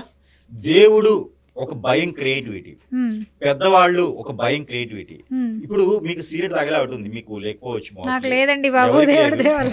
కామన్ గా ఒక వ్యక్తికి సిగరెట్ ముందు అలవాటు ఉంది. మన ఇంట్లో పెద్దవాళ్ళు తెలిస్తే మందలిస్తారు, వద్దురా బాబు అని చెప్పేసి భయపడతారు కొంతమంది. భయపడతారు. కానీ పెద్దవాళ్ళు తెలిసిన తర్వాత ఏం చేస్తారంటే ఎందుకు ముందుకు కూర్చుని అవుతారు, ఇంతకన్నా ఏం చేస్తారులే వీళ్ళని. పెద్దవాళ్ళు తెలిసేదాకా గౌరవం, తెలిసిన తర్వాత ఇంకేం చేస్తారులే అని చెప్పి ఎదురుగా కూర్చుని అవుతారు. కాబట్టి మనకి భయం అనేది ఒకటి క్రియేట్ చేయాలి. కాబట్టి గరుడ పురాణాన్ని మార్చిన తర్వాత మనలో భయాన్ని క్రియేట్ చేయడానికి ఒక రకమైనటువంటి సిద్ధాంతం కావాలి. కాబట్టి ఇలాంటి క్రియేట్ చేసి కొంతమేర ప్రజలకి భయాన్ని కలిగించడం మాత్రమే ఉండాలి. ఈ మాత్రం భయం లేకపోతే విచ్చలవిడితనం ఎక్కువైపోతుంది అని చెప్పేసి అని క్రియేట్ చేసినటువంటిది ఇదే ఈ యొక్క నీళ్ళలో ఉడకపెట్టడం, ఆయిల్లో ఉడకపెట్టడం. అది ఫార్చ్యూన్ ఆయిల్ లేకపోతే ఫ్రీడమ్ ఆయిల్ ఏదో తెలియదు, కానీ పల్లి ఆయిల్ ఉడకబెడతారా తెలియదు, పల్లీల ఆయిల్ ఉడకబెట్టడం. ఏదో విధంగా ఇప్పుడు మనం కర్రీస్ గురించి మాట్లాడుకుంటున్నట్లు ఇలా ఏదో చేస్తారు దేవుడు అంటుంటారు. అయితే అలాంటివి ఏం కాదంటారు. అలాంటిది ఏమి ఉండదు. గరుడ పురాణంలో మనకి చెప్పిన విధానం వేరు, ఇక్కడ జరిగేది వేరు. ఇప్పుడు గరుడ పురాణం చదువుతున్నప్పుడు కూడా కరెక్ట్ గా చదవకపోతే కూడా పాపమే అంటుంటారు, నిజమేనా? అవన్నీ కూడా దానికి సంబంధించిందండి. గరుడ పురాణం మనకి ఏ పురాణం అయినా సరే చేతులు పెట్టుకుని చదవకూడదు. ఇందుకు ముందుగా ఒక మండలంలో ఉంటది. మండలం అంటే ఒక చెక్కతో తయారు చేసినటువంటిది. ఒకప్పుడు మేము మా ఇంట్లో మా దీంట్లో అక్కడ ఉండేది టేక, ఆ గంధంతో చెక్కినటువంటి వాటి, గంధపు చెక్కలతో చేసినటువంటి వాటిలో మండీలని ఉంటది.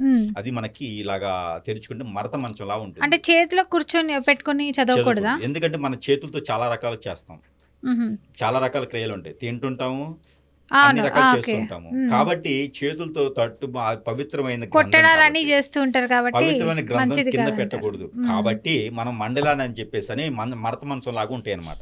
వాటిల్లో కానీ లేకపోతే పీట మీద కానీ పెట్టుకొని చదువుకుంటే మంచిది అని కప్పి, అలాంటి గ్రంథాలు ఏవైనా సరే దానికి ఇచ్చే పవిత్రత దానికి ఇవ్వాలి. కాబట్టి అందుకని చెప్పేసి ఎదురుగా పెట్టుకుని చదివితే మంచిది. ఇప్పుడు చాలా మంది యాక్సిడెంట్ లో చనిపోతారు, కొంతమంది కావాలని వాళ్ళు అంటే ఇంకా మేము బతకలేము ఇంకింతే అని చెప్పి ఆ టైంకి వాళ్ళు సూసైడ్ చేసుకుంటారు. మరి అలాంటి వాళ్ళ పరిస్థితి ఏంటి? ఇందులో పునర్జన్మ ఉంటుందంటారా లేకపోతే ఏంటి? ఇందులో రెండు రకాలు ఉన్నాయండి. పునర్జన్మ ప్రతి ఒక్కరికి ఉంటుంది, పునర్జన్మ లేదు అనేది ఏం లేదు. భారతంలో చనిపోయినటువంటి లక్షల మంది యుద్ధాల్లో చనిపోయిన వారికి పునర్జన్మ ఉంటుంది. ఈ భారతదేశంలో చనిపోయినటువంటి ప్రతి ఒక్కరికి, కలియుగంలో చనిపోయిన ప్రతి ఒక్కరికి పునర్జన్మ ఉంటుంది. మా వాళ్ళకి గ్రంథాలతో సంబంధం లేదు, మతాలతో సంబంధం లేదు. చనిపోయిన వారికి జీవనం అనేది ఉంటుంది, జీవితం అనేది ఉంటుంది. కాకపోతే ఒకటి ఉంటుంది, వెనక ముందు అని ఉంటుంది. అంటే చనిపోయి 10 ఏళ్ళు అయినప్పుడు ఉంటుంది, 10 రోజులు అయినప్పుడు ఉంటుంది, లేదా 10 సంవత్సరాల తర్వాత ఉంటుంది, 70 సంవత్సరాల తర్వాత ఉంటుంది. మనం చేసేటువంటి క్రియల వల్ల మన జన్మ అనేది ఇన్ని సంవత్సరాలుగా అనేది రాసి ఉంటుంది. అంతేగాని ఖచ్చితంగా ప్రతి జన్మలోనూ మనకి ఉంటుంది, మళ్ళీ జన్మ అనేది ఉంటూనే ఉంటుంది. కొంతమంది అంటే బలవంతంగా వాళ్ళు సూసైడ్ చేసుకొని చనిపోతే మళ్ళీ పుట్టుకుండదు అని అంటుంటారు, భూమి మీదనే దయ్యంలాగా ఉంటారంటారు. అది నిజమే అంటారా? నిజమే, అది కొంతకాలం వరకు మాత్రమే. అది ప్రతి ఒక్కరికి కూడా ఉంటుంది, కానీ కొంతవరకు మాత్రమే ఉంటుంది. దానికోసమే కొన్ని సిద్ధాంతాలు మనకి అక్కడ కార్యాచరణ అనేది ఒకటి ఉంటుంది. ప్రతి ఒక్కరికి కూడా వారి యొక్క జన్మ తర్వాత వారి తరం అనేది ఒకటి ఉంటుంది. ఇప్పుడు ఒకరు జన్మించారంటే వారి తర్వాత జన్మ అనేది ఒకటి ఉంటుంది కదా, కొడుకులు, మనవాళ్ళు ఇలా జన్మలు ఉంటాయి. ఇలా 7 తరాలు కూడా చూసుకున్నట్టయితే ఎవరొకరు పెద్దవాళ్ళకి సంబంధించినటువంటి క్రియలు కొన్ని ఉంటాయి. వారు చేసినటువంటి తప్పులు కావచ్చు, చెప్పులు కావచ్చు, నాయన అయితే నేను తీసుకెళ్ళిపోయి, ఇంకా చర్మంతో లేదు, మనకి బాడీతో లేదు, కాబట్టి ఆత్మ గాలిలో ఉంటుంది, అది తెలియదు మాకు, మేము గమనించుకోలేము, అందుకని చెప్పి దేవుని యొక్క దగ్గరికి వెళ్ళాలని చెప్పినప్పుడు మనం చేసే క్రియల వల్ల ఆ స్వామివారు దారి అనేది ఇస్తాడు. ఆ స్వామివారు దారి ఇచ్చినప్పుడు డైరెక్ట్గా అక్కడికి వెళ్ళిపోయి మళ్ళీ ఆయన లెక్కలు చూసుకొని ఎన్ని సంవత్సరాలు అక్కడ ఉండాలి, ఎన్ని సంవత్సరాలు బయటికి రావాలి చూసుకొని అప్పుడు మళ్ళీ ఎవరొక జీవనంలోకి వచ్చేదానికి ఖచ్చితంగా ఉంటుంది. అది ఏ కులమైనా రావచ్చు, ఏ మతమైనా రావచ్చు, ఎక్కడికైనా రావచ్చు. దేవుడి ఇష్టం, దేవుడి ఇష్టం కాదండి, మానవుడి ఇష్టం. ఏ కులం రావాలి, ఏ మతం రావాలి, మానవుడి ఇష్టమే, దేవుడి ఇష్టం కాదు. దేవుడు కేవలం ఇస్తుంటాడు, నువ్వు చేసే పని చూస్తూ ఉంటాడు, చూస్తూ ఉంటాడు. ఆత్మ అయినా, మనిషి అయినా, జంతువు అయినా, పువ్వు అయినా, పండైనా, ఏదైనా దేవుడికి ఒకటే, ఇట్లా దీవిస్తుంటాడు అంతే. ఏం మాట్లాడు, ఎప్పుడైనా సరే పవర్స్ ఉన్న వాళ్ళు మాట్లాడరు. అదేంటండి? అంతే కదా, వాడు కళ్ళతో చూసి సైకిల్ చేసి కళ్ళతో చేసే వాళ్ళకి మాటలతో అవసరం ఏముంది? నువ్వేం చేయాలనుకుంటే చెయ్యి, నువ్వు చేసే కర్మకి నేను బాధ్యుని కాదు, కానీ ఆ శిక్షకు మాత్రమే నేను చూసుకుంటా అని చెప్తాడు. అంతే. దేవుడు గొప్పవాడండి, ఆయనకి ఒక వెలుగు లోపల ఉంటాడు. అందుకే దేవుడు వెలుగు నింద తప్పు ఏదో ఆయన మీద ఆయన వేసుకోరని అంటారు. ఖచ్చితంగా వేసుకోరు. చాలా మంది అంటుంటారు ఇప్పుడు యాక్సిడెంట్స్ జరగడానికి కారణం కూడా దేవుడే, దేవుడు రాసిన రాత వల్లే, కానీ తప్ప ఆయన మీద పెట్టుకోరంటారు. ఇప్పుడు మనకు అనుకుంటాం చాలా రోగాన్ని ఇచ్చేది కూడా దేవుడే అంటారు. అదే చాలా మంది అనుకుంటారు, లేదండి నేనేం చేయలేకపోతున్నాను, దేవుడు నన్ను కరుణించలేదు అంటారు. దేవుడు ఎందుకు కరుణించడు? నువ్వు తినకుండా కూర్చో 10 రోజులు, తినకుండా ఉండగలుగుతావా? గాలి పీల్చుకుని ఉంటావా? మరి దేవుడు వద్దని చెప్పినాడు, నువ్వు గాలి పీల్చుకుని ఉండండి, ఉండరు. ఎందుకంటే దేవుడు మనకు పని చేయొద్దని చెప్పాడు, పేకాట ఆడమని చెప్పారు, జోదం ఆడమని చెప్పారు, అమ్మాయిని కలియమని చెప్పారా? లేదు. మరి అబ్బాయిని కలియమని చెప్పారా? లేదు. 4 పెళ్లిళ్ళు చేసుకోమని చెప్పారా? ఎఫ్ఐఆర్స్ పెట్టుకోమని చెప్పారా? లేదు, చెప్పలేదు కదా. మరి ఇవన్నీ ఎందుకు చేస్తున్నారు? దేవుడు ఏది చెప్పడండి, వీళ్ళు చేసేది చేత కాకపోవటం వల్ల అలా దేవుడి మీద వంక చెప్తారు, అంతమించి వేరే ఏం లేదండి. అది చేతగాని తత్వం తప్పితే వేరే ఇంకొకళ్ళ మేము పెట్టి మనం తృప్తి పడతాం అనమాట. అంటే ఒకరు ఎదుగుతున్నారు అనుకోండి, వాళ్ళు ఏడుస్తుంటారు ఎదుటివారు, అలానే వాడు కుంగిపోతున్నాడు అనుకో, వీళ్ళు ఆనందంగా తింటూ ఉంటారు. అదే విధంగా ఉంటుంది తప్పితే గరుడ పురాణంలో చెప్పింది అయితే మాత్రం ఏదో బాండీలు వేయిస్తారనేది ఏముండదు. గరుడ పురాణం చెప్పింది వేరు, మన వాళ్ళు దాన్ని సృష్టికర్తలు కదా, సృష్టికర్త మరో బ్రహ్మ అని మన వాళ్ళంతా కూడా వాళ్ళు దాన్ని వేరే విధంగా చేసి చెప్పడం ద్వారా అలా అర్థమవుతుంది జనానికి, అంతేగాని వేరే విధంగా అయితే ఏమీ లేదు. గరుడ పురాణం చాలా గొప్పది, ఆ పురాణం మనకి ఈ మధ్య దొరకనివ్వట్లేదు ఎవరు, అంతేగాని వేరే ఇది లేదు. మన రాత మనమే రాసుకుంటాము, ఇది క్లియర్. జంతువైనా, మనిషి అయినా, పువ్వైనా, చెట్టు అయినా, రాయైనా, భూమి మీద జీవించే ప్రతి ఒక్కటి కూడా మన రాత మనమే రాసుకొని భూమి మీదకి వస్తాం, ఆ ప్రకారంగానే వెళ్తాం. మధ్యలో మరణించినవ్వండి, యాక్సిడెంట్లు అవనివ్వండి, మనం రాసుకున్న రాత మాత్రమే. దేవుడు కేవలం తీసుకెళ్తాడు, పంపిస్తాడు, అంతే. గురుగారు, ఇప్పుడు దీపావళి అయితే వచ్చేస్తుంది, మరి దీపావళి టైంలో అంటే దీపావళి నాడు ఎలాంటి పూజలు చేసుకుంటే అష్టైశ్వర్యాలు వస్తాయి మనకి? దీపావళి రోజున అసలు ఏ పూజ చేయకపోయినా అష్టైశ్వర్యాలు వస్తాయి. అది ఎలా అంటే, మనకి ఈ మధ్యన ప్యాకేజీల్లో ఆన్లైన్లో కూడా అమ్ముతున్నారు టపాసులు. టపాసులు కొనుక్కోవాలి ఇప్పుడు. టపాసులు తలా ఒక 10,000 రూపాయలు కొనుక్కొని మినిమం ఇంట్లో పెట్టుకొని కాలుస్తూ ఉంటే ఖచ్చితంగా అందరికి కూడా అష్టైశ్వర్య ప్రాప్తి కలుగుతుంది. ఎలా అండి? మరి ఇప్పుడు అందరూ చేసేది అదే కదా, సౌండ్స్ వస్తూ ఉంటాయి, ఎక్కడ అందరూ చేసేది అదే. కాబట్టి అలా ఎవ్వరు చేసినా కూడా అష్టైశ్వర్య ప్రాప్తి కలగదు. మనకి దీపావళి అనేది అసలు టపాసులు కాల్చుకునేటువంటి పండగే కాదు. అక్షయ తృతీయ అనేది బంగారం కొనాలి, దీపావళికి టపాసులు కాల్చాలి, లేదా సంక్రాంతికి గాలిపటాలు వేయాలి. ఇవన్నీ కూడా బిజినెస్ పరంగా సృష్టించబడినటువంటి వనరు, అంతేకాని ఇవేమి అవసరం లేదు. దీపావళి అనేది ప్రత్యేకతమైనటువంటి ఏంటంటే, దీపావళికి లక్ష్మీ అమ్మవారు, లక్ష్మీ నరసింహస్వామి లేదా వెంకటేశ్వర స్వామికి నోము నోచుకోవాలి, లేదా వ్రతం నోచుకోవాలి, లేదా కళ్యాణం చేసుకోవాలి. కళ్యాణం అంటే ఇంట్లో వాళ్ళు పోయేసి మళ్ళీ తాలిబొట్లు తీసుకెళ్ళి ఎవడు కట్టడం కాదు, దేవుని కళ్యాణం చేయాలి. దేవుని కళ్యాణం చేయడంతో, వ్రతం నోచుకోవడంతో ఆ ఒక లక్ష్మీ అమ్మవారు మనల్ని కృపా కటాక్షాలు వీక్షిస్తారు. కొంతమంది డబ్బులు అవన్నీ తీసుకొచ్చి బంగారము లేదంటే బంగారంతో నాణాలు చేస్తారు కదా, సో అవన్నీ పెట్టి దేవుడి దగ్గర దండం పెట్టుకున్నా చాలా అంటారు. అది ఒకళ్ళు ఒకటి చేస్తే ఇంకొకళ్ళు ఈ మధ్యన అయితే మాత్రం ఖచ్చితంగా రీల్స్ కోసమే చేస్తున్నారండి. అయ్యో అయ్యో, మీరు గమనించండి, ఈ మధ్యన అయితే ఈ మధ్య రీల్స్ అనుకుందాం, అంతకు ముందు దీపాలు అని వెలిగించేటప్పుడు. దీపావళికి ఏంటంటే మన జీవితాల్లో వెలుగు నింపాలి అనే ఒక సంకల్పం. దీపావళి దేనికంటే, ఇప్పుడున్నటువంటి జీవన శైలి ప్రకారంగా చెప్తా, ఎవరి లైఫ్ వారిది, బిజీ షెడ్యూల్ అవుతుంది. ఈ పండుగలు ఇంకా చేసుకుంటారని గొప్ప విషయం, ఇంకా ఈ పండుగలు చేసుకుంటున్నారు, చాలా గొప్ప విషయం. ఈ బిజీ షెడ్యూల్ లో కూడా రాని పండుగలు ఉంటాయంటారా, ఉండవంటారా? ప్రతిరోజు పండుగ చేసిన వాడికి ఉండదండి, ప్రతిరోజు పబ్బుకి వెళ్ళేవాడికి ఇంకేముంది పండుగ, అంతే కదా. రోజు ఎంజాయ్ చేస్తున్నాడు, ఇంకా పండుగ ఏంటి వాడికి పొందా.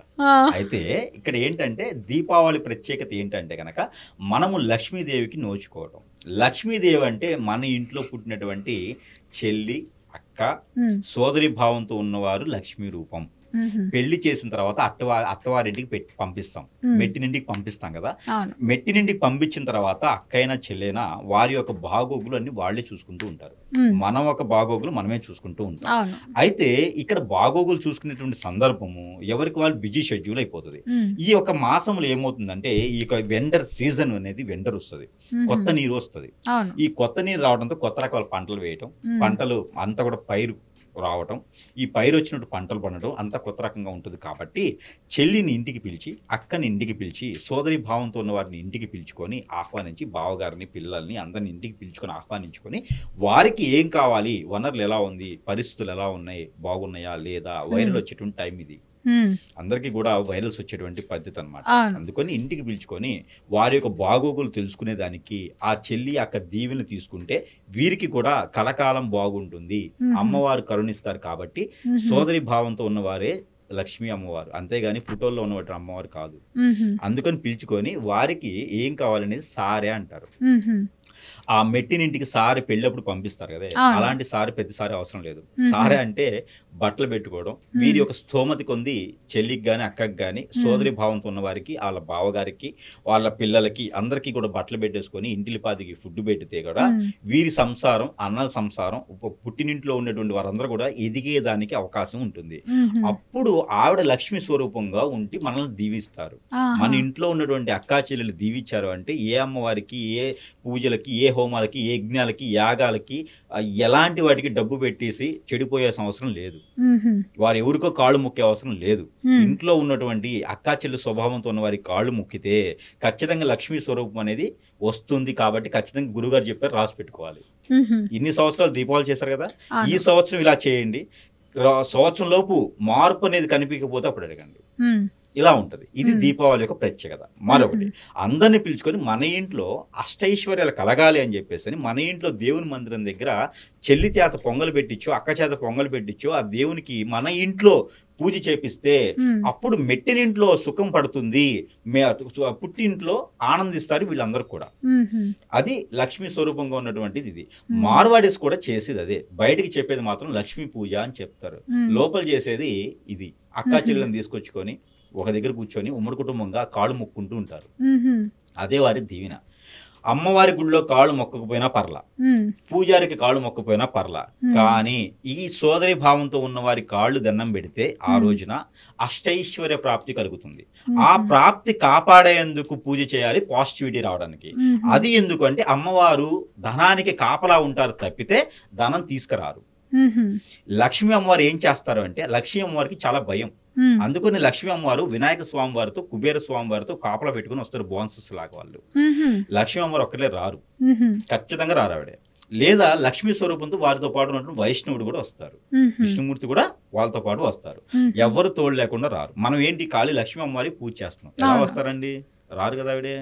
అందుకని చెల్లికో అక్కకు పూజ చేసినా, చెల్లికో అక్కకు దీవించినా, చెల్లికో అక్కకు ఏదైనా సమర్పించినా కూడా ప్రేమ పూర్తిగా బట్టలు పెట్టినా కూడా లక్ష్మీ అమ్మవారు వస్తారు ఆవిడతో పాటు. అప్పుడు లక్ష్మీ అమ్మవారు వాటికి కాపలా ఉంటారు. అలా అష్టైశ్వర్య ప్రాప్తి కలుగుతుంది. కానీ లక్ష్మీ అమ్మవారి పూజలు చేస్తే రాదు. ఇక పూజ చేసే విధానం అయితే సాలగ్రామంలో పూజ చేస్తే చాలా మంచిది. లక్ష్మీ గవ్వలను దొరుకుతాయి, అష్టగవ్వలు అంటారు. అష్టగవ్వలు, లక్ష్మీ గవ్వలు, సాలగ్రామములు, అలానే ఈ రకంగా రుద్రాక్షలు, ఇంకా కూడా వాళ్ళు స్ఫటిక ఇలాంటివి కూడా పెట్టుకొని, పట్టిక కాదు స్ఫటిక లింగాలు ఉంటాయి, అర్పణలు ఉంటాయి. ఇవన్నీ కూడా తీసుకొచ్చుకొని పూజ చేసుకుంటే మంచిది. ఈ రకంగా ఇక శంఖాలు ఉంటాయి. ఈ శంఖాలు తెచ్చుకొని పూజ చేసుకున్నా కూడా చాలా మంచి జరుగుతుంది.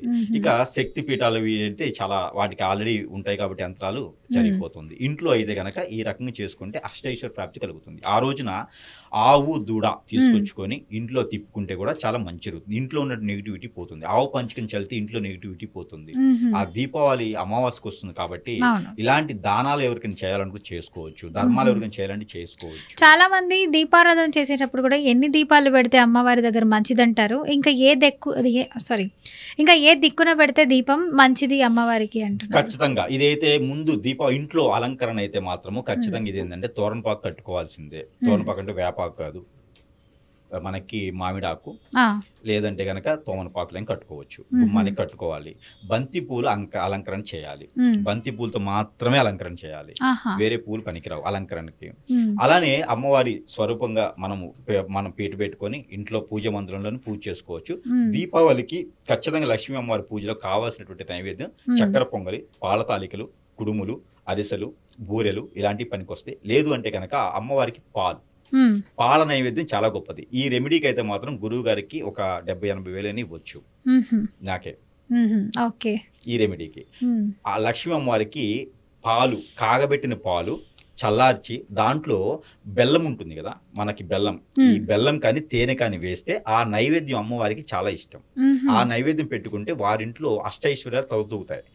ఆ టైంలో మొక్కుంటే మనం ఏదైనా సరే కోరిక కూడా ఖచ్చితంగా కొంగు బంగారం అవుతుంది, ఆ కోరిక కూడా తిరుగుతుంది. అలానే అమ్మవారి దగ్గర పసుపు కొమ్ములు ఒక 2, జమ్మి ఆకు కొంత, ఒక్కలు ఉంటాయి పోకలు అంటారు, అవును. అవి ఒక 2 పెట్టుకొని పూజించుకొని అవన్నీ కూడా వైట్ కానీ ఎల్లో కానీ క్లాత్లో కట్టేసి మనం డబ్బులు పెట్టుకుని దగ్గర పెట్టుకోవాలి. పెట్టుకుంటే కూడా మనకి అష్టైశ్వర్య ప్రాప్తి కలుగుతుంది. లవంగాలు ఇలాచీలు కూడా పెట్టుకోవాలి. పెట్టుకుంటే అవన్నీ కూడా మూట కట్టుకోవాలి, ముడుపులా కట్టుకొని మన పూజ మందుల్లో కానీ లేదంటే మన హ్యాండ్ బ్యాగ్లో కానీ లేదంటే మనకి డబ్బులు ఎక్కడైతే పెడతామో ఇనపెట్టి లాంటి వాటిలో అలాంటి వాటిలో పెట్టుకుంటే అష్టైశ్వర్య ప్రాప్తి కలుగుతుంది. దాంతోపాటు అమ్మవారికి నైవేద్యం పాల నైవేద్యం సాయంత్రం సమయంలో పాలు కాగబెట్టి దాంట్లో బెల్లం కలిపి పెట్టినటువంటి పాలు అమ్మవారికి చాలా ఇష్టం. అలానే ఇప్పుడు సీజన్ ప్రకారంగా దానిమ్మకాయ మనకి సీతాఫలకాయలు వస్తాయి. సీతాఫలకాయలు కూడా శివునికి, అమ్మవారికి, విష్ణువుకి, వైష్ణవుడికి చాలా ఇష్టం అనమాట. అందుకని సీతాఫలకాయలు నైవేద్యంగా పెట్టాలి. పెడితే అక్కడ వారికి అష్టైశ్వర్య ప్రాప్తి కలుగుతుంది. ఇక ఇంట్లో అలంకరణ అయితే కనుక గుమ్మానికి మనకి అన్ని కట్టుకున్న తర్వాత మనకి బూదురు గుమ్మడికాయ కానీ కొబ్బరికాయ కానీ గుమ్మానికి కట్టుకోవాలి. కట్టుకున్న ఇంటిలో 10 మొత్తం కూడా పసుపు నీళ్ళు చల్లుకుని శుద్ధి చేసుకున్న తర్వాత ఇక దీపారాధనకు వచ్చేసి ముందు మఠం వేయాలి. ముగ్గు ఇంటి ముందు ముగ్గు వేసుకోవాలి. ముగ్గుతో మాత్రమే వేసుకోవాలి, ఏ పిండితో వేయకూడదు. ముగ్గు వేసుకొని పసుపు కుంకుమ చల్లుకొని దాంట్లో ఇప్పుడు మనకి ఏంటంటే ఈ యొక్క ఏదైతే మనకి ఇంట్లో చేసేటువంటి క్రియలు కార్యక్రమాలు ఉన్నాయో ఎవరైనా మన ఇంటికి బంధువులు వస్తే కనుక వారికి కూడా వడ్డించాలి. అమ్మవారు వెళ్ళిపోరు, వారికి కూడా ఎవరికైనా దానంగా ఫుడ్ పెడితే కనుక అమ్మవారు వస్తారే కానీ వెళ్ళిపోరు. ఆ రకంగా చేసుకుంటే సరిపోతుంది. దాంతోపాటు మనం చెప్పుకున్నటువంటి అక్కా చెల్లు వచ్చినప్పుడు వారికి దీవెనలు తీసుకునే దానికి, వారికి ఏదైనా బట్టలు కానీ సమర్పించుకునే దానికి సరిపోతుంది. ఇక దీపావళికి అయితే కనుక ఎవరికైనా ఇది ఇవ్వాలంటే కూడా ఇవ్వచ్చు, దానికి ఎటువంటి ఇది లేదు. కొంతమంది డబ్బులు ఎవరికి ఇవ్వకూడదు, ఇచ్చినా కూడా ఉండదు అంటుంటారు. డబ్బులు అనేది ఏం కాదండి, ఇవ్వచ్చు, అదేం ప్రాబ్లం లేదు. అందుకే చెప్తాను ఇవ్వచ్చు అని. ఇప్పుడు సారా పెడతారు కదండి, చీర జాకెట్ ముక్క అని చెప్పి, లేదంటే పూలు గాజులు పెట్టి ఇస్తారు కదా, అందులో కొంచెం ధనం కూడా ఇస్తారు. అలా కూడా ఇవ్వకూడదు, ధనం పెట్టి అని అంటుంటారు. నిజమేనా? అట్లా ఏమి సందర్భం లేదు. ధనమైన ఇవ్వచ్చు, బంగారమైన ఇవ్వచ్చు. అంటే మన చేతితో ఒక ధనం కొంచెం ఇస్తే మనకి డబ్బులు రావు, మనం మూఢనమ్మకం అంతే. చాలా మంది శుక్రవారం అని మంగళవారం అని డబ్బులు ఖర్చు చేయరండి. ఒకప్పుడు అంటే ఓకే, ఈ మధ్య కాలంలో కూడా ఇలా అన్నారండి. ఒక్క 11 నిమిషాలు ముక్కు మూసుకొని కూర్చోమని చెప్పండి, పోతారండి అంతే. అంతేగాని అట్లాంటి ఏమి ఉండదండి. అట్లాంటిది అంటే శుక్రవారం రోజున నిజంగా అండి, శుక్రవారం రోజున ఏకుని జామున అంటే 4 నుంచి 5 లోపున ఒక్క 11 నిమిషాలు ముక్కు మూసుకుని కూర్చుంటే కనుక ఖచ్చితంగా వారికి ధన ప్రాప్తి ఉంటుంది. ధనం ప్రాప్తి ఏమో కానీ పోయే ప్రాప్తి అంటే అది చేయరు, ఎందుకంటే వీళ్ళకి ప్రమాదం కాబట్టి.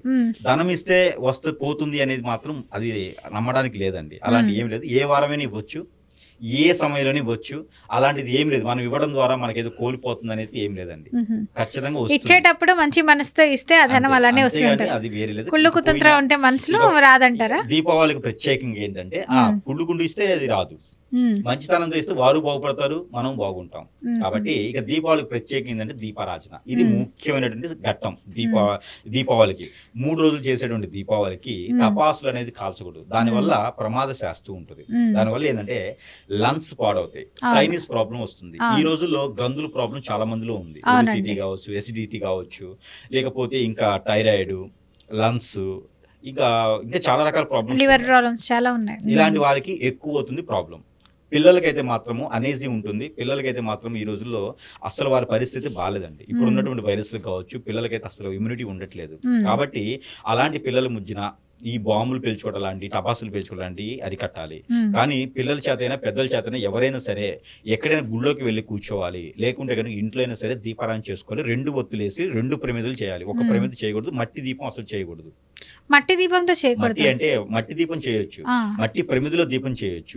కానీ ఇది పిండి ఉంటుంది, గోధుమ పిండి, అలానే బియ్యం పిండితో చేసే దీపాలు ఉంటాయి. అలాంటి పిండిలతో దీపారాయణ చేయకూడదు. చాలా మంది చేస్తుంటారు. దానివల్ల నెగిటివిటీ. ఇంట్లో మనకు అమ్మవారికి స్వామివారికి కట్లు వేసినట్టు, బియ్యం పిండితో దీపారాయణ చేస్తే కట్లు పడ్డట్టు, ముగ్గుతో దీపారాయణ చేస్తే కట్లు పడ్డట్టు, ముగ్గు పిండితో. అలానే గోధుమ పిండితో దీపారాయణ చేస్తే కట్లు పడ్డట్టు. అందుకని అలాంటి దీపారాయణ చేయకూడదు, ఇంట్లో అస్సలు చేయకూడదు. నిమ్మకాయలతో పెడతారు, నిమ్మకాయలతో చేయొచ్చు. పిండి దీపారాజన ఇది చేయకూడదు అండి. పిండిని తీసుకొచ్చి దాన్ని గోధుమ పిండిని మనకి పూరి పిండిలా కలిపేసి దాని మధ్యన ఒక తొట్టి చేసి దాంట్లో నూనె పోసి అలాంటి దీపారాధన చేయకూడదు. అలాంటి దీపారాధన వల్ల మనకు తెలియకుండానే మన ఇంట్లో మనమే కట్లేసుకుంటాం. ఆ తర్వాత ఇంట్లో ఒకరికొకరు స్థుతులు ఉండవు, కొట్లాడుకుంటారు, గొడవలు వస్తాయి. ఒక్క దీపారాధన వల్లనే వస్తాయి. కాబట్టి ఎవరైనా చేస్తే కూడా వద్దని చెప్పండి. అలాంటి దీపారాధన అస్సలు చేయకూడదు, సహకరించకూడదు, వాటికి సహకరించకూడదు. అయితే మట్టి ప్రమిదలో 2 ఒత్తులేసి దీపారాధన చేయొచ్చు, ఎన్నైనా చేయొచ్చు, ఎన్ని దీపారాధన చేయొచ్చు. ఈ సందర్భంగా పిల్లలకు కూడా అనారోగ్య పాలవ్వకుండా నరదిష్టి దోషాలు, దిష్టి దోషాలు, బాలరిష రోగాలు, నేలపాటుతనము, ఏడ్చడము, ఎదుగుదల లేకుండా ఉండేటువంటి పిల్లలందరికీ కూడా బాగుండాలి అనుకుంటే కనుక ఉప్పు దీపం ఒకటి దీపారాజన చేయొచ్చు. ఇంట్లో అయినా ఆలయాల్లో అయినా సరే. ఉప్పుతో కూడా దీపం వెలుగుతుందండి? ఉప్పుతో వెలగదు. ఉప్పు దీపారాజన అంటే ఉప్పు తీసుకొని ఒక 2 దోశలు ఇలా ఉప్పు తీసుకొని మనము నేల మీద పోయాలి, మన బండల మీద ఫ్లోర్ మీద పోసి దానిపైన ఒక ప్రమిద పెట్టాలి, మట్టి ప్రమిద ఒకటి పెట్టాలి, దాని లోపల మళ్ళీ ఒక దోశలు ఉప్పు పోయాలి, దానిపైన ప్రమిద పెట్టాలి, ప్రమిద పెట్టి దానిలో నూనె పోసి ఎలాంటి నూనె వాడుకోవచ్చు. ఆ నూనె పోసి 2 దీపారాజనలు 2 ఒత్తులేసి దీపారాజన చేయాలి. ఇది ఉప్పు దీపం అంటారు. ఈ ఉప్పు దీపము కొండెక్కిన తర్వాత తెల్లవారిన తర్వాత అయినా సరే ఆ లోపల ఉండేటువంటి ఉప్పు అదృష్టం, లక్ష్మీదేవితో సమానం. అంటే పైన ఉంటుంది కదా, ఆ ఉప్పు లక్ష్మీదేవితో సమానం. ఆ ఉప్పు తీసుకెళ్లి కిచెన్ లో ఆగ్నేయ మూలన ఒక గాజు సీసాలో పెట్టి దానిలో ఒక పచ్చి నిమ్మకాయ పెట్టాలి, గ్రీన్ కలర్ నిమ్మకాయ.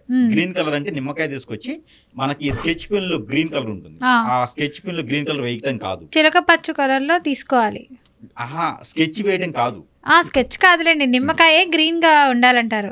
నిమ్మకాయ పచ్చి తీసుకొని ఆ ఉప్పులో గాజు సీసాలకు ఉప్పు పోస్తే ఆ ఉప్పులో నిమ్మకాయ పెడితే అదృష్ట లక్ష్మి వారికి. అంటే వారికి ఎప్పుడు తీరనటువంటి కోరికల్ని తీర్చేటువంటి లక్ష్మి, అదృష్ట లక్ష్మి. ఆ ఉప్పును అలానే ఉంచాలి. 15 రోజులకు ఒకసారి నిమ్మకాయ మార్చాలి. అది తర్వాత కింద ఉండే ఉప్పు ఉంటుంది, ఈ నేల మీద పోసి ఉప్పు ఉంటుంది కదా, ఆ ఉప్పు ఇప్పుడు మనం ఇందాక అనుకున్నామే పిల్లలకి దోషాలని, ఆ దోషాలు పోయేదానికి పనికి వస్తుంది. ప్రతిరోజు కూడా ఆ ఉప్పు తీసుకెళ్లి దిష్టి తీసి పడేయచ్చు. దానితో పాటు ఎవరైనా రైతులు పంట పండించేవారు కానీ ఇంట్లో పెరటి ఉంటుంది, పెరట్లో కానీ ఇంట్లో ఏదైనా నెగిటివిటీ ఉంది అలాగున్నప్పుడు ఆ ఉప్పుని కొంచెము నీటిలో వేసి ఆ నీటిని పొలాల్లో కానీ ఇంట్లో పెరట్లో కానీ ఇంట్లో కానీ చల్లుకుంటే ఖచ్చితంగా ఆ ఇంట్లో ఉన్న నెగిటివిటీ, పొలాల్లో ఉన్న నెగిటివిటీ, నరదిష్టి, నరఘోష, శత్రుభయం, శత్రుపీడ, ఆర్థిక సమస్యలు అన్ని పటవంచలవుతాయి. దీపావళికి ఇన్ని ప్రత్యేకలు పెట్టుకొని ఎవడో టపాసు అమ్ముతాడని అవి డబ్బులు పెట్టి కొనుక్కొచ్చుకొని మన అనారోగ్యం పాలవుతారు తప్పితే ఇప్పుడు మనం చెప్పినవన్నీ చేసే 20%. కానీ పటాసులు టపాసులు ఉన్నాయి చూసారా, అవి 80% చేస్తారు, అనారోగ్య పాలవుతారు. ఇది చెప్పింది చేసుకుంటూ ఉంటే ఖచ్చితంగా అనారోగ్య పాలు అవరు, అందరూ కూడా బాగుంటారు. ఈ రకమైన ప్రయత్నం చేస్తే దీపావళి ప్రత్యేకత ఈ సంవత్సరం బాగుంటుంది. అయితే మా వాళ్ళకు నూనె కూడా కొన్ని డౌట్స్ ఉన్నాయి. అంటే ఆవ నూనె వాడాలా, ఆముదం నూనెనా, లేకపోతే ఏం నూనె వాడాలండి? దీపావళికి నువ్వుల నూనె వాడితే సరిపోతుందండి. మనలో ఉన్నటువంటి క్రామ క్రోధాలన్నీ పోతాయి. దీపారాజన చేస్తే సరిపోతుంది. ఎవరైనా పెళ్లిళ్ళు కాని వారు కానీ, ఆర్థిక సమస్యలు ఉన్న వారు కానీ కొబ్బరి నూనె వాడవచ్చు. ఇక కూడా నేను ఆర్థికంగా ఎదగాలి, ఇంకా నేను విదేశాలకు వెళ్ళాలి అనుకున్న వారు మస్టర్డ్ ఆయిల్ వాడవచ్చు. నాలో ఏదన్నా దెయ్యాల భూతాలు ఉన్నాయి, నాకు ఏ పని అవ్వట్లేదు, అష్టదిబ్బంది ఉంది, నాకు ఎవరో కట్టేసినారు, నాకు ఏది పని అవ్వట్లేదు, ఎటు వెళ్ళినా కూడా డబ్బు రావట్లేదు అంటే మస్టర్డ్ ఆయిల్ వాడొచ్చు. ఇకపోతే ఆముదం అనేది వాడకూడదు. ఏ దీపారాజన కూడా ఆముదం వాడొద్దు. ఈ ఇప్పుడు దీపావళికి అయితే ఆముదం అసలు వాడకూడదు దీపారాజన చేసేటప్పుడు అయితే. ఇక ఆవు నెయ్యితో దీపారాజన చేస్తే, ఒరిజినల్ ఆవు నెయ్యి దొరకాలి వీళ్ళకి, దొరికితే దాంతో దీపారాజన చేస్తే కనుక ఇంట్లో ఏదైనా ఆరోగ్య సమస్యలు ఉన్నా, ఎవరైనా విడిపోయినా, భార్యాభర్తల్లో ఎడబాటు వచ్చినా వీళ్ళందరూ కూడా కలిసేదానికి ఉంటుంది. పిల్లల మధ్యన పెద్దల మధ్యన ప్రేమ, అనురాగ, ఆప్యాయతలు అనేది పెరుగుతాయి ఈ ఆవు నెయ్యితో దీపారాజన చేస్తే. ఇంకా వారికి నచ్చిన దీపారాజన చేసుకోవచ్చు. ఇక ఫ్రాడ్స్ ఆయిల్ తీసుకుంటాను నేను, లేదా పల్లి ఆయిల్ తీసుకుంటానంటే మనం ఏం చేయలేము. కొబ్బరి నూనెతో చేయొచ్చు, మస్టర్డ్ ఆయిల్తో చేయొచ్చు, నువ్వుల నూనెతో చేయొచ్చు, ఇక పండితే ఆవు నెయ్యితో చేయొచ్చు. మన వ్యూవర్స్ లో కొంతమంది అడిగారు అశ్విని ఆయిల్ తో యూజ్ చేయొచ్చు అని. ఇక అశ్విని సుబ్బారావు గారు వస్తారు, సుబ్బారావు గారు వచ్చి దీవిస్తుంటాడు. అశ్విని సుబ్బారావు గారు అశ్విని కంపెనీ ఓనర్, ఆయన వచ్చి దీవిస్తూ ఉంటాడు అందరినీ. ఓకే, సో అయితే ఇప్పుడు నువ్వుల నూనె అయితే మంచిది అంటారు. అశ్విని ఆయిల్ అనేది అది కెమికల్ తో కూడినటువంటి ఆయిల్. ఆ అశ్విని ఒకటనే కాదు, ఏది కూడా బ్రాండ్లతో చూసిన ప్రాసెస్ చేసినటువంటి ఆయిల్స్ అవి, అలాంటివి వాడకూడదు. అవి వాడటం వల్ల ఫైర్ అవుతుంది. ఆ బ్యాడ్ స్మెల్ అనేది వస్తే మళ్ళీ మనకి సైనస్ ప్రాబ్లం కానీ, లంగ్స్ ప్రాబ్లం కానీ ఏర్పడే అవకాశాలు ఎక్కువగా ఉంటాయి.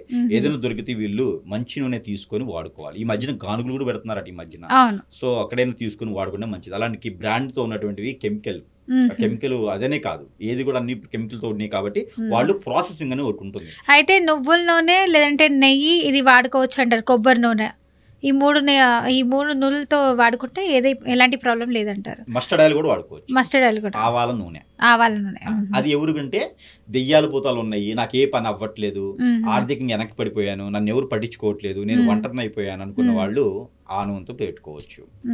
ఇక ప్రేమానురాగాలు పెరగాలనుకున్న వారు ఎఫ్ఐఆర్స్ లో కాదు, ఇంట్లో ప్రేమానురాగాలు పెరగాలనుకున్న వారు ఆవు నెయ్యితో పెట్టుకోవచ్చు. నాకు ఆ అమ్మాయి కావాలి, నేను ఆవు నెయ్యితో పెడతానంటే వాడికి పోసుకుని పెట్టుకోవాలి. ఇక అది ఉపయోగం లేనటువంటి. బాగా చెప్పారు, చాలా చక్కగా చెప్పారు గురుగారు, ధన్యవాదాలు.